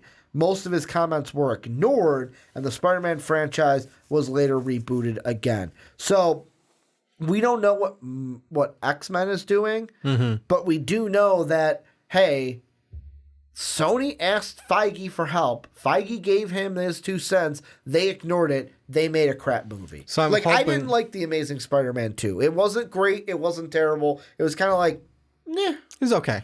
I like the first one better than the second one. Yes, I'll agree with that. And I'm hoping that Dark Phoenix learned from that. Plus, Paul Giamatti as the Rhino. That was really? shit. I'm sorry. That was shit. But it's Paul Giamatti. I fucking hated that scene. You like me from Liar Liar? I fucking hated that scene. And I say it that harshly because I hated that scene. Was the I thought one it was dumb. that Kevin Feige didn't really like. Yeah. And he was right to. That was dumb. I hated it. Hey, I'm Paul Giamatti. I'm the Rhino. How often do you hear me actually say that? I hated that fucking scene. It was dumb and it was shit. I hear vindication in Johnny's voice for once. Yes, let the hate flow through you. I hated that scene. I thought it was dumb. Give me a hood. I'll be Palpatine over here. Let the hate flow through you. You're inside me. But yeah, so Sony, we look at that. And they didn't follow his advice, and it wasn't a great movie. And I'm hoping they at least took some of his advice. So if you had Feige step in and do something, it can't be a shit film. Yeah. As long as he listened. And I wonder how much. Because I feel like Feige is the one that's like, I don't want you to fail. Yeah, well, because now it's Disney. It's attached to my... Well, because also it's attached to my name. It's attached to my name now. Uh-huh. If you guys don't listen to me, I'm going to say I had nothing to do with this. Yeah, exactly. But since you guys are it's like you guys are going to be joining Disney, I at least want you guys to have a chance to make something good. Mm-hmm. This is what I think you should do because I've made all these fucking superhero movies. Mm-hmm. So I got a question for you, and this goes off of Dark Phoenix a little bit into Marvel. Could Marvel, when they reboot X-Men, what would you think of them doing an uncanny lineup? Like the first lineup we see for the X-Men for them is the uncanny X-Men. Explain. I don't. So that would. So they know, and I don't remember. So instead of the lineup that we see here of like Mystique, you've got Wolverine, like all of the. Instead of basically, hey, let's take the '90s cartoon and just do that lineup. The Uncanny X-Men, which I believe were the first X-Men comics. When the X-Men were started, that original lineup was Cyclops, Marvel Girl, which was Jean Grey before she was Jean Grey. Yeah. You had Beast, Angel, and Iceman. That's your lineup. I'd be down with that. Cyclops, Jean Grey, Beast, Angel, and Iceman. I'm down with that. Along with their arch enemy, Magneto, and the Brotherhood of Evil Mutants. So the Brotherhood at that time was Mastermind, Quicksilver, Scarlet Witch, and Toad. And then you can introduce more X-Men as you go on. I would be down for that, especially if you somehow, bro. You might in this MCU now, like kind of have like not have Quicksilver now. I don't think you're gonna bring him back. He's dead. He's dead. So I don't think you're gonna fuck that around with that. But you have the other ones. Scarlet Witch is obviously makes Scarlet Witch manipulated by Magneto. I'm your father. Well, and here's the thing too, and I want to throw this out there, that so every X-Men movie we've seen so far has just been, here's the X-Men, here's a ton of fucking characters to get your mind around, especially a first film. Could Disney do Like, literally, could they do what they did with the Avengers? We're not going to give you an Avengers movie right away. We're not going to give you an X-Men movie right away. Characters. Let's branch them off into solo. Or is it like, well, no, they're the X-Men. They're really, like, they are together. That was the point of the X-Men, like, when they made the comics, is you don't need a solo, like, a origin movie anymore. They were born with these powers. Exactly. So that's kind of, like, scrapes that part out of it. You don't really need solos. Like, you can have these are the X-Men. Yeah. And then you can, like, set up the Brotherhood of Mutants. Really, the only one that I would say needs an origin is Wolverine. Yeah, really. Because he was born with his powers, but the claws, no. Yeah. Well, and like, I wonder with them if, because I'll be honest, all of the X-Men movies I have seen in my life, so the original trilogy, so X-Men, X2, and Last Stand, which this blows my freaking mind. We fucked up the Phoenix Saga once already. Let's do it again. Yeah, why not? And you know what? I'm actually going to look at something because I think I'm right, but I'm not actually going to voice my opinion until I know I'm right, or I'm wrong, and I'm going to voice it anyways and be like, wow, guys, I'm a freaking idiot. Yeah, that's what I meant. I meant C-Men, not X-Men. Let's see. Where's the X-Men Last Stand? Yeah. I was right. You want to know who wrote the Last Stand script? Simon Kinberg. Who's Simon Kinberg, Johnny? The guy doing freaking Dark Phoenix. Oh, God. So, you already wrote a movie that sucked about this. Why would I trust you with it again? Let me get a second chance, guys. And that's another reason why I think this movie is doomed to fail. Because although it was Burt Ratner who directed Last Stand, it was Simon Kinberg and Zach Penn who wrote it. So that's why I'm going in with not the best of expectations for this movie. Which is, okay. On New Mutants, he was just a producer. Like, yeah, Dark Phoenix. Wow. Dark Phoenix, he is doing the gambit. So, here's the thing. Simon Kinberg, or Kinberg, I keep adding a G in there. So, First Class, he just produced it. Then, Days of Futures Past, he wrote it and produced it. Then we have Apocalypse. He wrote and produced it. Dark Phoenix. He's directing, writing, and producing. You want to find, like, here's the thing that I find funny. Is for me, this is me, everyone else is different. For me, the movie that I thought was the best out of these, he didn't write or direct. The two that I thought, like, Days of Futures Past was rough. Apocalypse wasn't horrible. He wrote but didn't direct. The one that I think is going to be the biggest pile of crap is the one where he's directing, writing, and producing. I think we found the problem with this movie. Well, I think Marvel's just not going to hire him back. Oh, no, he's not going anywhere near. He's not touching it. Marvel, let's be honest, Marvel has their pen of, like, directors and then up-and-coming directors that they want to snag. They have their own draft. They know how to find the good ones. They have their own draft. Yeah, like, the ones that they find, like, I am surprised that Patty Jenkins, who's doing the Wonder Woman movies, was not found by Marvel first.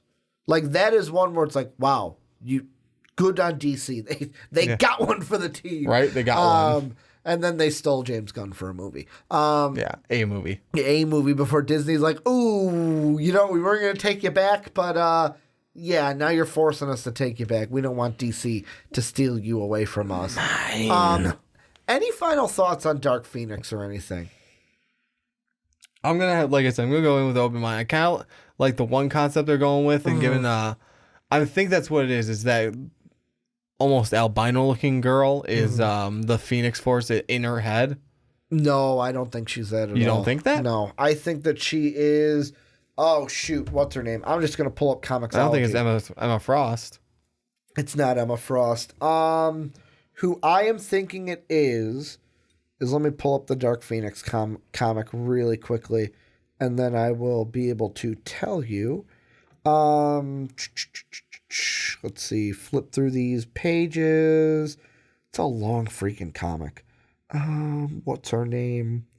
It's like Zandlar or something. Here she is. That's it. I was totally wrong. Lilandra. Lilandra is the so Imperial Center ruling seat of she is the Magistrate Shahar. So it's a cosmic entity. Okay. But that's because I know we had mentioned before that Lilandra might be in this, and I'm pretty sure that's Lilandra. Okay. Fucking with Dark Phoenix and Jean Grey. But this is where you guys come in. Let us know what you think down below in the comment section. Here's the thing. Here's the people I really want to hear from. And I know I have a negative outlook of this already. I'm not excited for it. I want to hear from the people that are excited for it. And I don't want this to be an argument, because I will say I might have been a little brash with my thoughts of this because of how much I'm not looking forward to this movie, because I want the best out of these X-Men movies. But I really want to know where you guys are coming from. If you are excited for this, why?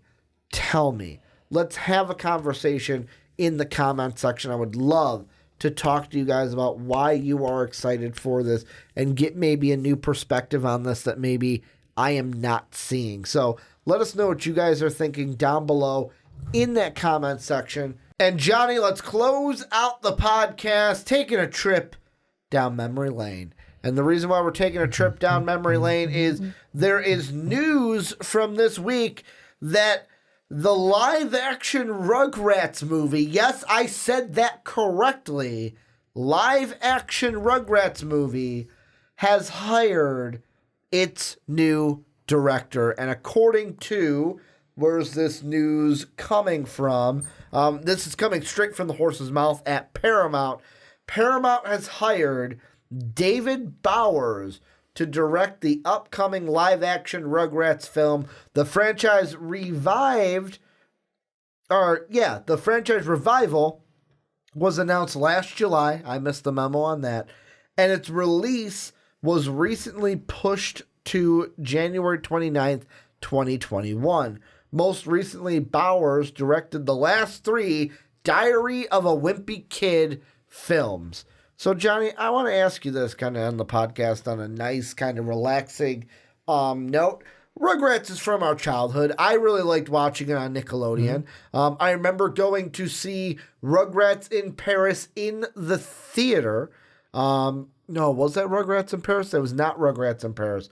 That was one of them. That was one. That was the second one.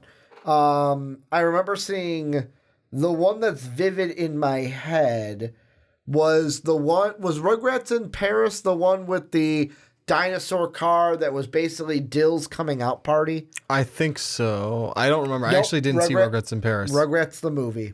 That was it. The first one. Rugrats the movie. Rugrats in Paris was they introduced Kimmy. That was right. I remember seeing Rugrats the movie in theaters, which would have been circa 1998. Was when that movie came out. So a young 8-year-old Ricky is when that one came out. And then Paris was 2000. So 2 years later was Rugrats in Paris, the movie. I saw both of them in theaters. I just remember Rugrats, the movie, being the one that's prevalent in my mind. But I want to ask you this question about this. Is this a good idea? Is a live-action Rugrats movie really a good idea? Or is this just Nickelodeon Paramount trying to get that nostalgia money while they can? Nostalgia money in the wrong way. I mean, just make another Rugrats movie. Or make it like CGI. I don't know. Maybe make it CGI. Does live-action mean CGI? I mean, according to Disney, yeah. True. Like the Lion King. True. It's going to be like 90% CGI. It's a live-action Lion King.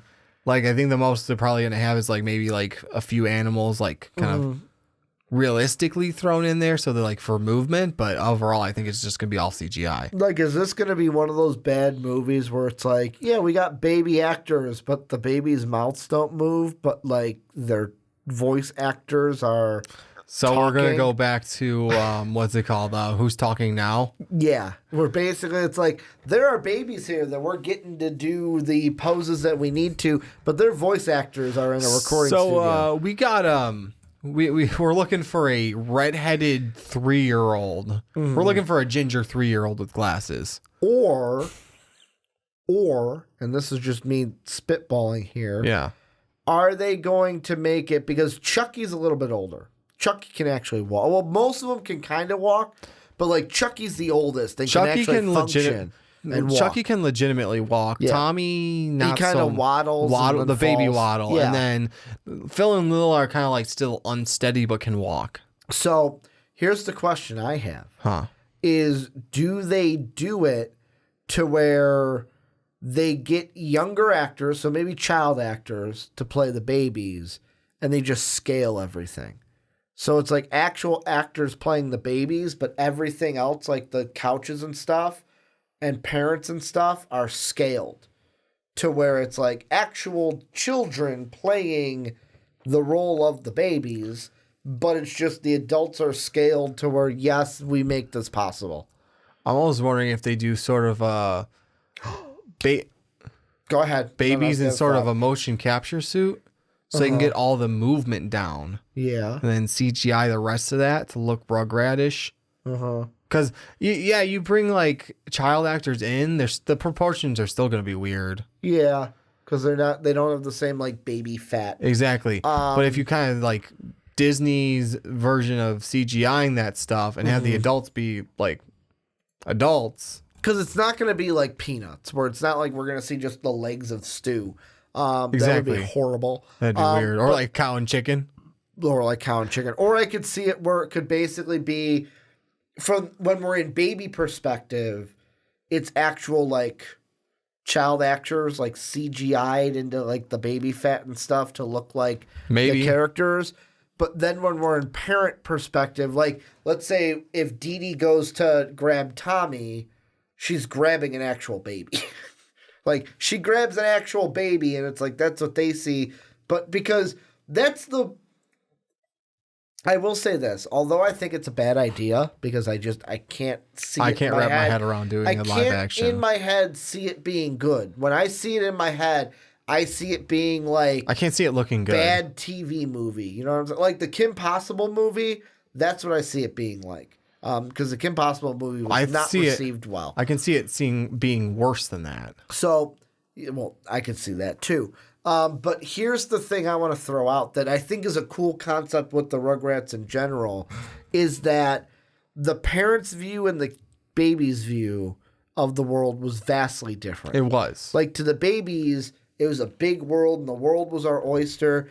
And the thing that I think that it can do very well is kind of separate those two. And the one episode I kind of think of is, it's the episode where they had a box. And when you're a kid, Box is everything. Everyone has a box. A box can be whatever you want. Like, your imagination soars. And they were basically like in the box. It's like, oh, it's a spaceship. Oh, it's this. Or like we're in a cave. And it was like Indiana Jones trying to find. So basically every episode of Rugrats, whatever mission it was, It turned into something. it was so much more embellished because of imagination. Yes. The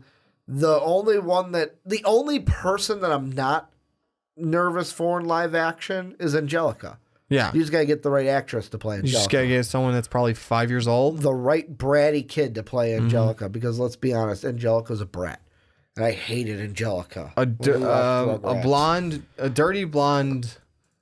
Dirty hair blonde. Well, that's what I'm saying. Okay. Dirty blonde, Okay. 5-year-old. Yeah. Dirty blonde's a hair color, Ricky. That can act very... I know it's a hair color. I'm Just in case you know. I am just stating it so no one is confused. Yeah. Don't want any people thinking you meant something else. No. But Dirty blonde, the hair color. that just needs to be able to act brat. Like a brat. Shouldn't be too hard. Like, that is I'll be honest, that's probably the most exciting thing that I can't wait for is Angelica and her family, how they react. What I would do with this, make the adult, like real live actors, make Angelica actress. Live child actress. Make the babies do a live child. We need a live child. What is this? What did you just bring me? Hide this. Get this out of here. But go ahead. I would do motion capture for the babies. Yeah, we don't want a dead child. That would be bad. That'd be weird. That'd be really bad. We bringing back dead baby jokes, Ricky? No, we're not. I said or child. did they grow on you? I said child. No, we're not bringing back dead baby jokes. Woo! We're bringing it back. No, we are not, but go ahead. And then kind of like motion capture the baby, like get babies of each of those ages. One for Tommy, one for Phil and Lil, and one for Chucky.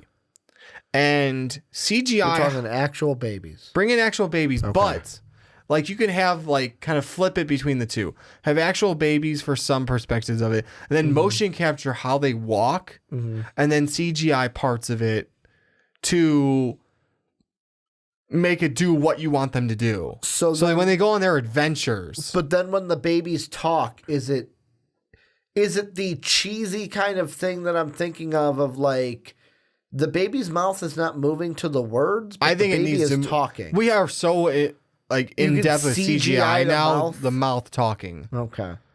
But it's an actual baby being shown. I would do CGI that. And then like walking. when the parent picks it up, it's an actual baby. It's an actual baby. I mean, that probably fits perfectly. I think that's the best way you can do it. Do I want this? No, not necessarily. Well, just bring me the cartoons again. It's been so many years since we actually had the Rugrats. I think if you reboot a cartoon, you're going to make a shit ton of money. Well, and making a live action cartoon is not easy. No, it's not. And I mean, just look at Disney. Like, Disney has been doing well with them, but not all of them have been. You didn't like favorites. Dumbo. I didn't like Dumbo, no. Well, that was, like, the thing with Dumbo was two things. It was, one, they changed the story. Like, the story was different. But two, they also made it to where the animals didn't talk. Like, the best part about Dumbo was the mouse. The mouse talked. And you took away his voice. You took away that character from me to where it's like, what? Like, this is stupid. Yeah. But that's why I'm just kind of proving my point. Not all of them are the best done. Beauty and the Beast, probably the easiest to do in live action. Yeah. It's beautiful. But that's what I'm saying. Not all of them, not all cartoons can be turned into movies so easily. And I think the thing that this doesn't have that Disney's live actions do is, like, for example, when we see The Lion King, don't fucking touch that story. You keep that story from A to Z exactly how it was, and I leave that theater happy. Well, look at it this way. Beauty and Beast was A to Z basically the same except the one song. Yeah, they added Evermore. Evermore from the play. Yeah, but so it was from somewhere. That's what I'm saying. It was like, okay, they took this from the play. That's okay. Whereas Dumbo, I don't remember... most of the other stuff. They kind of changed it because it was like, okay, we can't do the actual movie live action. We got to change it somehow. And I just didn't like it. But, like, for example, The Jungle Book, they changed that a little bit.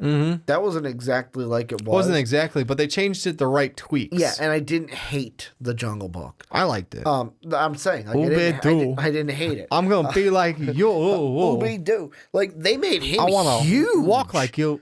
Talk like you. They made the king orangutan huge. You know, I was actually okay with that too. No, but I know. I like that they did that. But that's different from the comic. Yeah, that's true. I almost said from the comic. From the cartoon. Yeah. But the thing about Rugrats is, yes, they have episodes. Oh, how short Kyle was in there too. Exactly. But the only thing that I didn't like about the Jungle Book movie is that they didn't have the vultures. I thought it was the elephant song they didn't have. They didn't have the elephant song. Yeah. And they didn't have the vultures at all. I wanted the vultures and the elephant song. Yeah, I would have liked to at least something. Like even the elephant song is my favorite. One of my favorites. While they're marching through. And even the vultures had a nice song. We're your friends. We're your friends. We're your friends to the bitter end. The bitter end. Like, that was the one thing where I'm like, oh, okay, I'm not like heartbroken, but it's like, yeah, I'm kind of heartbroken. I would have liked to have that, but then I guess it kind of worked well not having that in there at the same time because that and I know that I remember that scene. They were singing their song to Mowgli, and then Shere Khan sings the end part of it, and that would have taken away all of what Shere Khan was in that movie. Yeah, he was more vicious. He was way more vicious, and Idris Elba was a great pick for that voice. No, he was. So I'm not taking anything away from that. That's why I'm not like, oh, I didn't hate the Jungle Book. But I'm just was using Dumbo as an example. Yeah, not all of them can be done well like that. But, and this is getting back to my Rugrat point finally, because they're a TV show, they are not cemented to this is my story. They can kind of be creative with their story. And that's a dangerous spot. They just got to be true to the characters. I think it's easier. To me, I think it's harder because you have too many liberties. Now, because look at all the flops in the gaming movies. Yes, but here's the thing, and I think it goes back to our Dark Phoenix segment. If I was doing a movie, I would prefer to have more liberties and more creativity because, to me, I wouldn't want, as an artiste or as a director, I wouldn't want to be pigeonholed into like this is your this group of fans are going to be cult classic to this run. And if I don't have it exactly like this, they're going to be angry. I wouldn't like that. Well, here's I would rather have it to where, okay, I can have this unique story that I have come up with, and all I have to do is just make these characters unique, or make these characters what they were to not piss off the fans. Like, that's all I have to do is make them and keep, what's the word I'm looking for? Stay true to the source material for the characters. I'm opposite of you on that because I feel like it's easier. Your story is laid out. Necessarily, your general story is laid out. Then you're just following. Let me finish. That's where you get to take your artistic liberties on how it's portrayed. You get to say how this shit's portrayed. There were changes from Beauty and the Beast cartoon, some significant changes from Beauty and the Beast cartoon, the Beauty and the Beast itself. Some significant changes from why can't I think of it all of a sudden? From Jungle Book to Jungle Book cartoon. Like, it didn't look exactly the same. Exactly. It wasn't exactly the same. Look at all DC and and I was getting quiet, I just realized why. All the DC and Marvel movies we're getting. Some of them, they flop because of the certain liberties, and a lot of them are doing really well. Look at all of the MCU. Almost all the MCU. Your storyline is generally taken from certain comics. And you have your outline there, and then you get to take your artistic liberties from that. Yes. Whereas, like, the gaming ones have almost all flopped because you have too much open story to work with, not enough to play off of. I would say differently, to where, you're kind of true. Well, I think we're saying the same thing in that sense by saying it differently, where you think the biggest problem is that they are going off and doing their own thing, where I would say, yes, that is the problem. The problem is because those games have a story that I have played through, and I know that story, so give me that story. Well, take liberties with that story, but give me the big key points to it. I'll say Assassin's Creed, for example. Yes. Not a terrible movie. Not great. That was one of the ones I did not see. I saw it. And because that had Magneto in it. It did. And I thought, this isn't a terrible movie. I also wasn't like, I'm not going to rent it again. See, but the only reason I was going to buy it is because it was going to... Yeah. Although I couldn't get it in my size, but they had a shirt that came with it. So I'm like, I want the Assassin's Creed shirt, but I never ended up getting it because... I'm going to use this as the example for me of why I'm on my side. For example, what is one of the big problems I feel with X-Men? Just look at Dark Phoenix, for example. The biggest problem with them, Dark Phoenix is a one-shot story. If you don't give the fans exactly what they remember, they're not going to have a good time. And we're probably going to relive that 2 times in our childhood now, of not having a good time during that. But then I use, for example, you brought up Marvel DC. Yeah.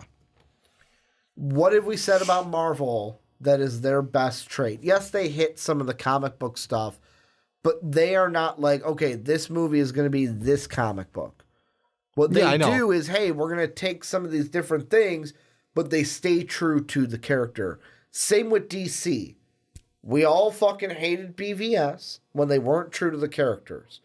Like Superman and Justice League because they started to be true to the character. Mm-hmm. Why do we love Shazam? They were really true to that fucking character. And Wonder Woman's great because they're true to that character. To where I feel like with this with a TV series, with this, I would like to go with that route of, I don't have an A to Z story. I have these characters. I'm true to these characters, and I can come up with a story that fits the Rugrats, while in that story placing some Easter eggs that true Rugrat fans will like. Yeah, but the thing I'm saying with that, and I'm not 100% disagreeing with you on it. I think we're starting to get to the same place. I always agree with you. You have to be true to the characters. Yeah. I will never argue against that. Because, you bring up video game movies. I'm going to bring two that we saw last year and just use them as an example. Which movie do you think was better? You got to choose one. Because if I look at your rating, you had them the same, but Johnny's ratings were usually higher than most. Rampage and Tomb Raider. Which one do you think was the better movie if you had to pick one? I liked Rampage more. That's okay. That's your answer. Like that, I'm not going to let you think about it. Like you said, I liked Rampage more. So we'll go with that. I'm thinking the same thing. I liked Rampage more. Rampage didn't really have a to Z story. It was a video game that was, hey, I'm a gorilla. I'm going to punch this building. Punchy, punchy, punchy. But the story that they came up with was a good story, and it fit. And plus Dwayne "The Rock" Johnson, having the right cast worked. Where Tomb Raider, that is a video game that has more of a concrete story, to where if you take more liberties with that and get too far away from the source materials, I think what we're looking at is, if you have a strong source material, it's harder to get away from it. If you don't have a strong source material, it's easier to get away from it and kind of be more creative with what you want to do while staying true to the characters. That's what I'm saying. Yeah, and that's what I'm saying, though, is the Rugrats... We're agreeing but disagreeing. Because the Rugrats do technically have a source material. The cartoons that we always used to watch. Yes, but I am Is it one long story arc? No, but I'm saying... I am not going to be... And that's the difference in this TV series. There are some TV series... I thought this was a movie. This will be. Yeah. Yeah, but you bring up the cartoon. Yeah. So I'm going to say this. There are some TV series, like, for example, Daredevil, that follows a 13-episode arc. Or like Titans, 13-episode arc, and each one builds off of the other. But the thing about Rugrats, which was great about the time, and why they're such great rerun cartoons, is you could just show any one out of order. Yeah. Like even the old Batman cartoons from the 90s.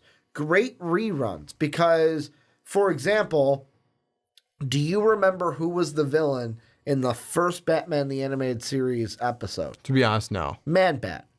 Would you have guessed that? No. No, but 99% of people would have said the Joker. No, he was episode 2. The first episode we ever saw of Batman, if you watched it premiere, was the Man-Bat episode.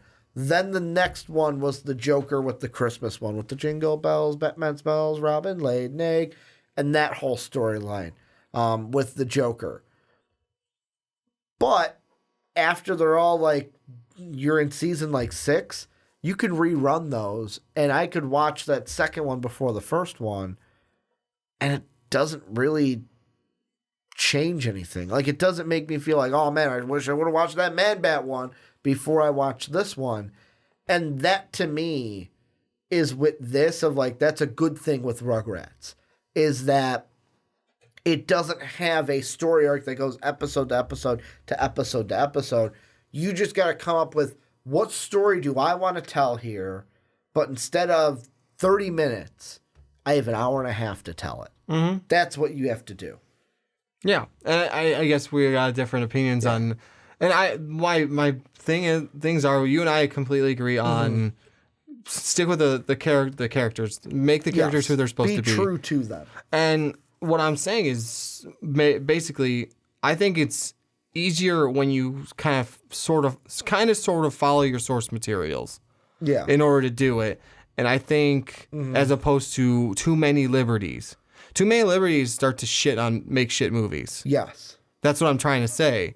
So stick closer with your source materials. As like I said, yeah, Marvel and DC don't necessarily just say, "Hey, we're doing this one storyline. That's it." Yeah. They go, "Okay, we're gonna kind of pick from these storylines. I need you to follow these." And that's what I'm trying to say. As I'm not saying, no, you have to stick with this storyline. Yeah. It's I need you to stick with these storylines to make this movie, and that's what I'm trying to say. If you have too many liberties. Is that what you're trying to say? Yeah, I know. I keep saying that, but I Dave Ostered you there.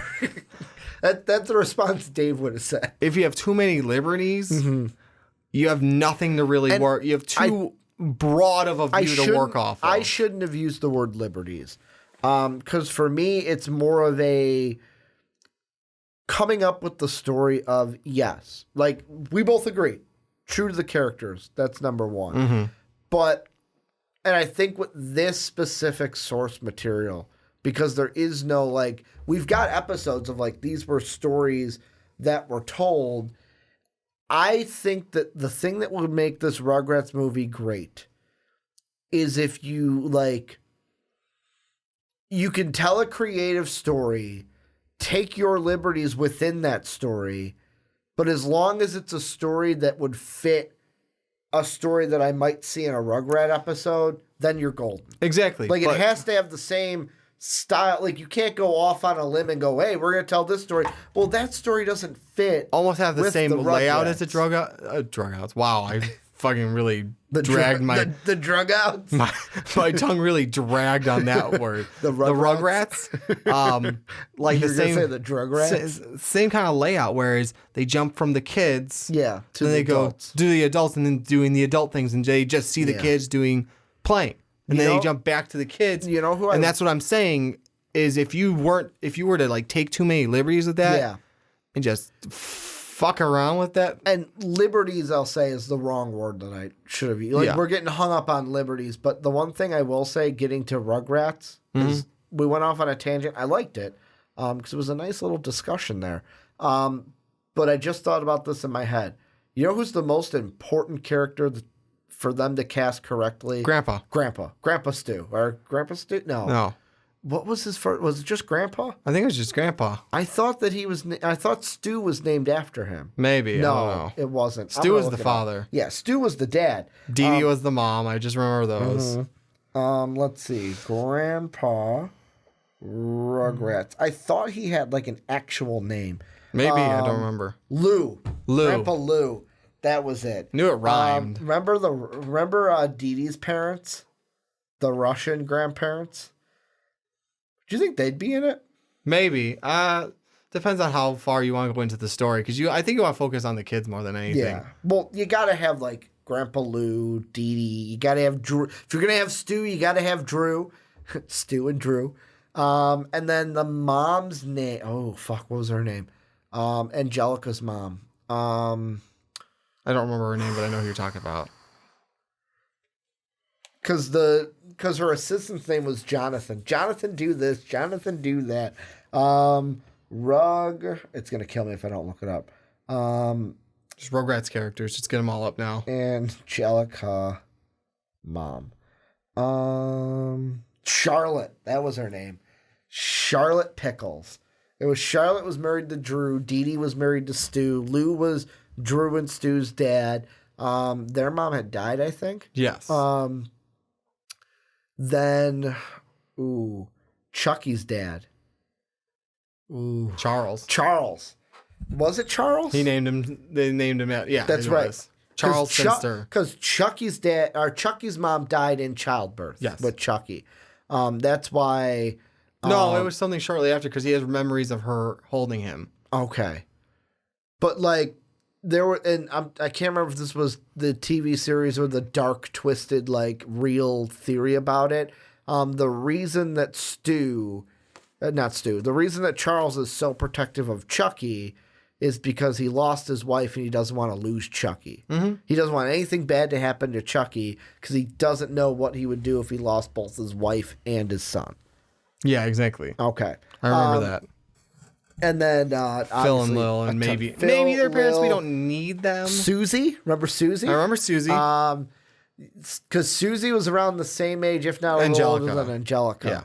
Yeah. And she was like the good influence compared to Angelica. She was the one that the counter to Angelica when we finally got her. Perfect counter. Yeah. And then Kimmy obviously was the stepsister to Chucky. Yes. I liked Kimmy because she pulled Chucky out of his shell. Yeah, she started to break Chucky out of what he used to be. Yeah, where she was kind of like a Tommy. Sort of the stuff Tommy used to do. Yes. And then, like, Tommy could only get so far with Chucky at a point, and now Kimmy started to pull him even farther out of his shell. Exactly.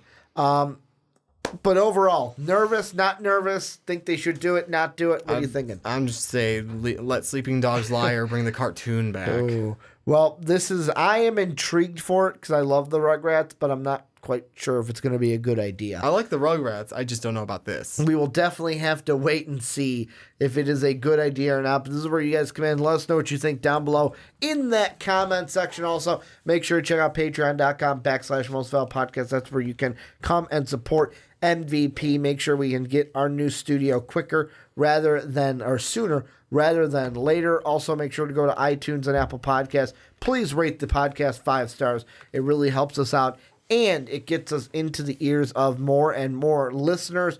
You can also follow us on Twitter. I'm at Ricky Widmer. Johnny is at War Machine 9085. Most Valuable Podcast is at Most Valuable Pod. Although you're looking at our logo, I want to thank you guys for watching on YouTube this week. I want to thank you guys for listening on podcast services around the world. And as always, have a good day, everybody.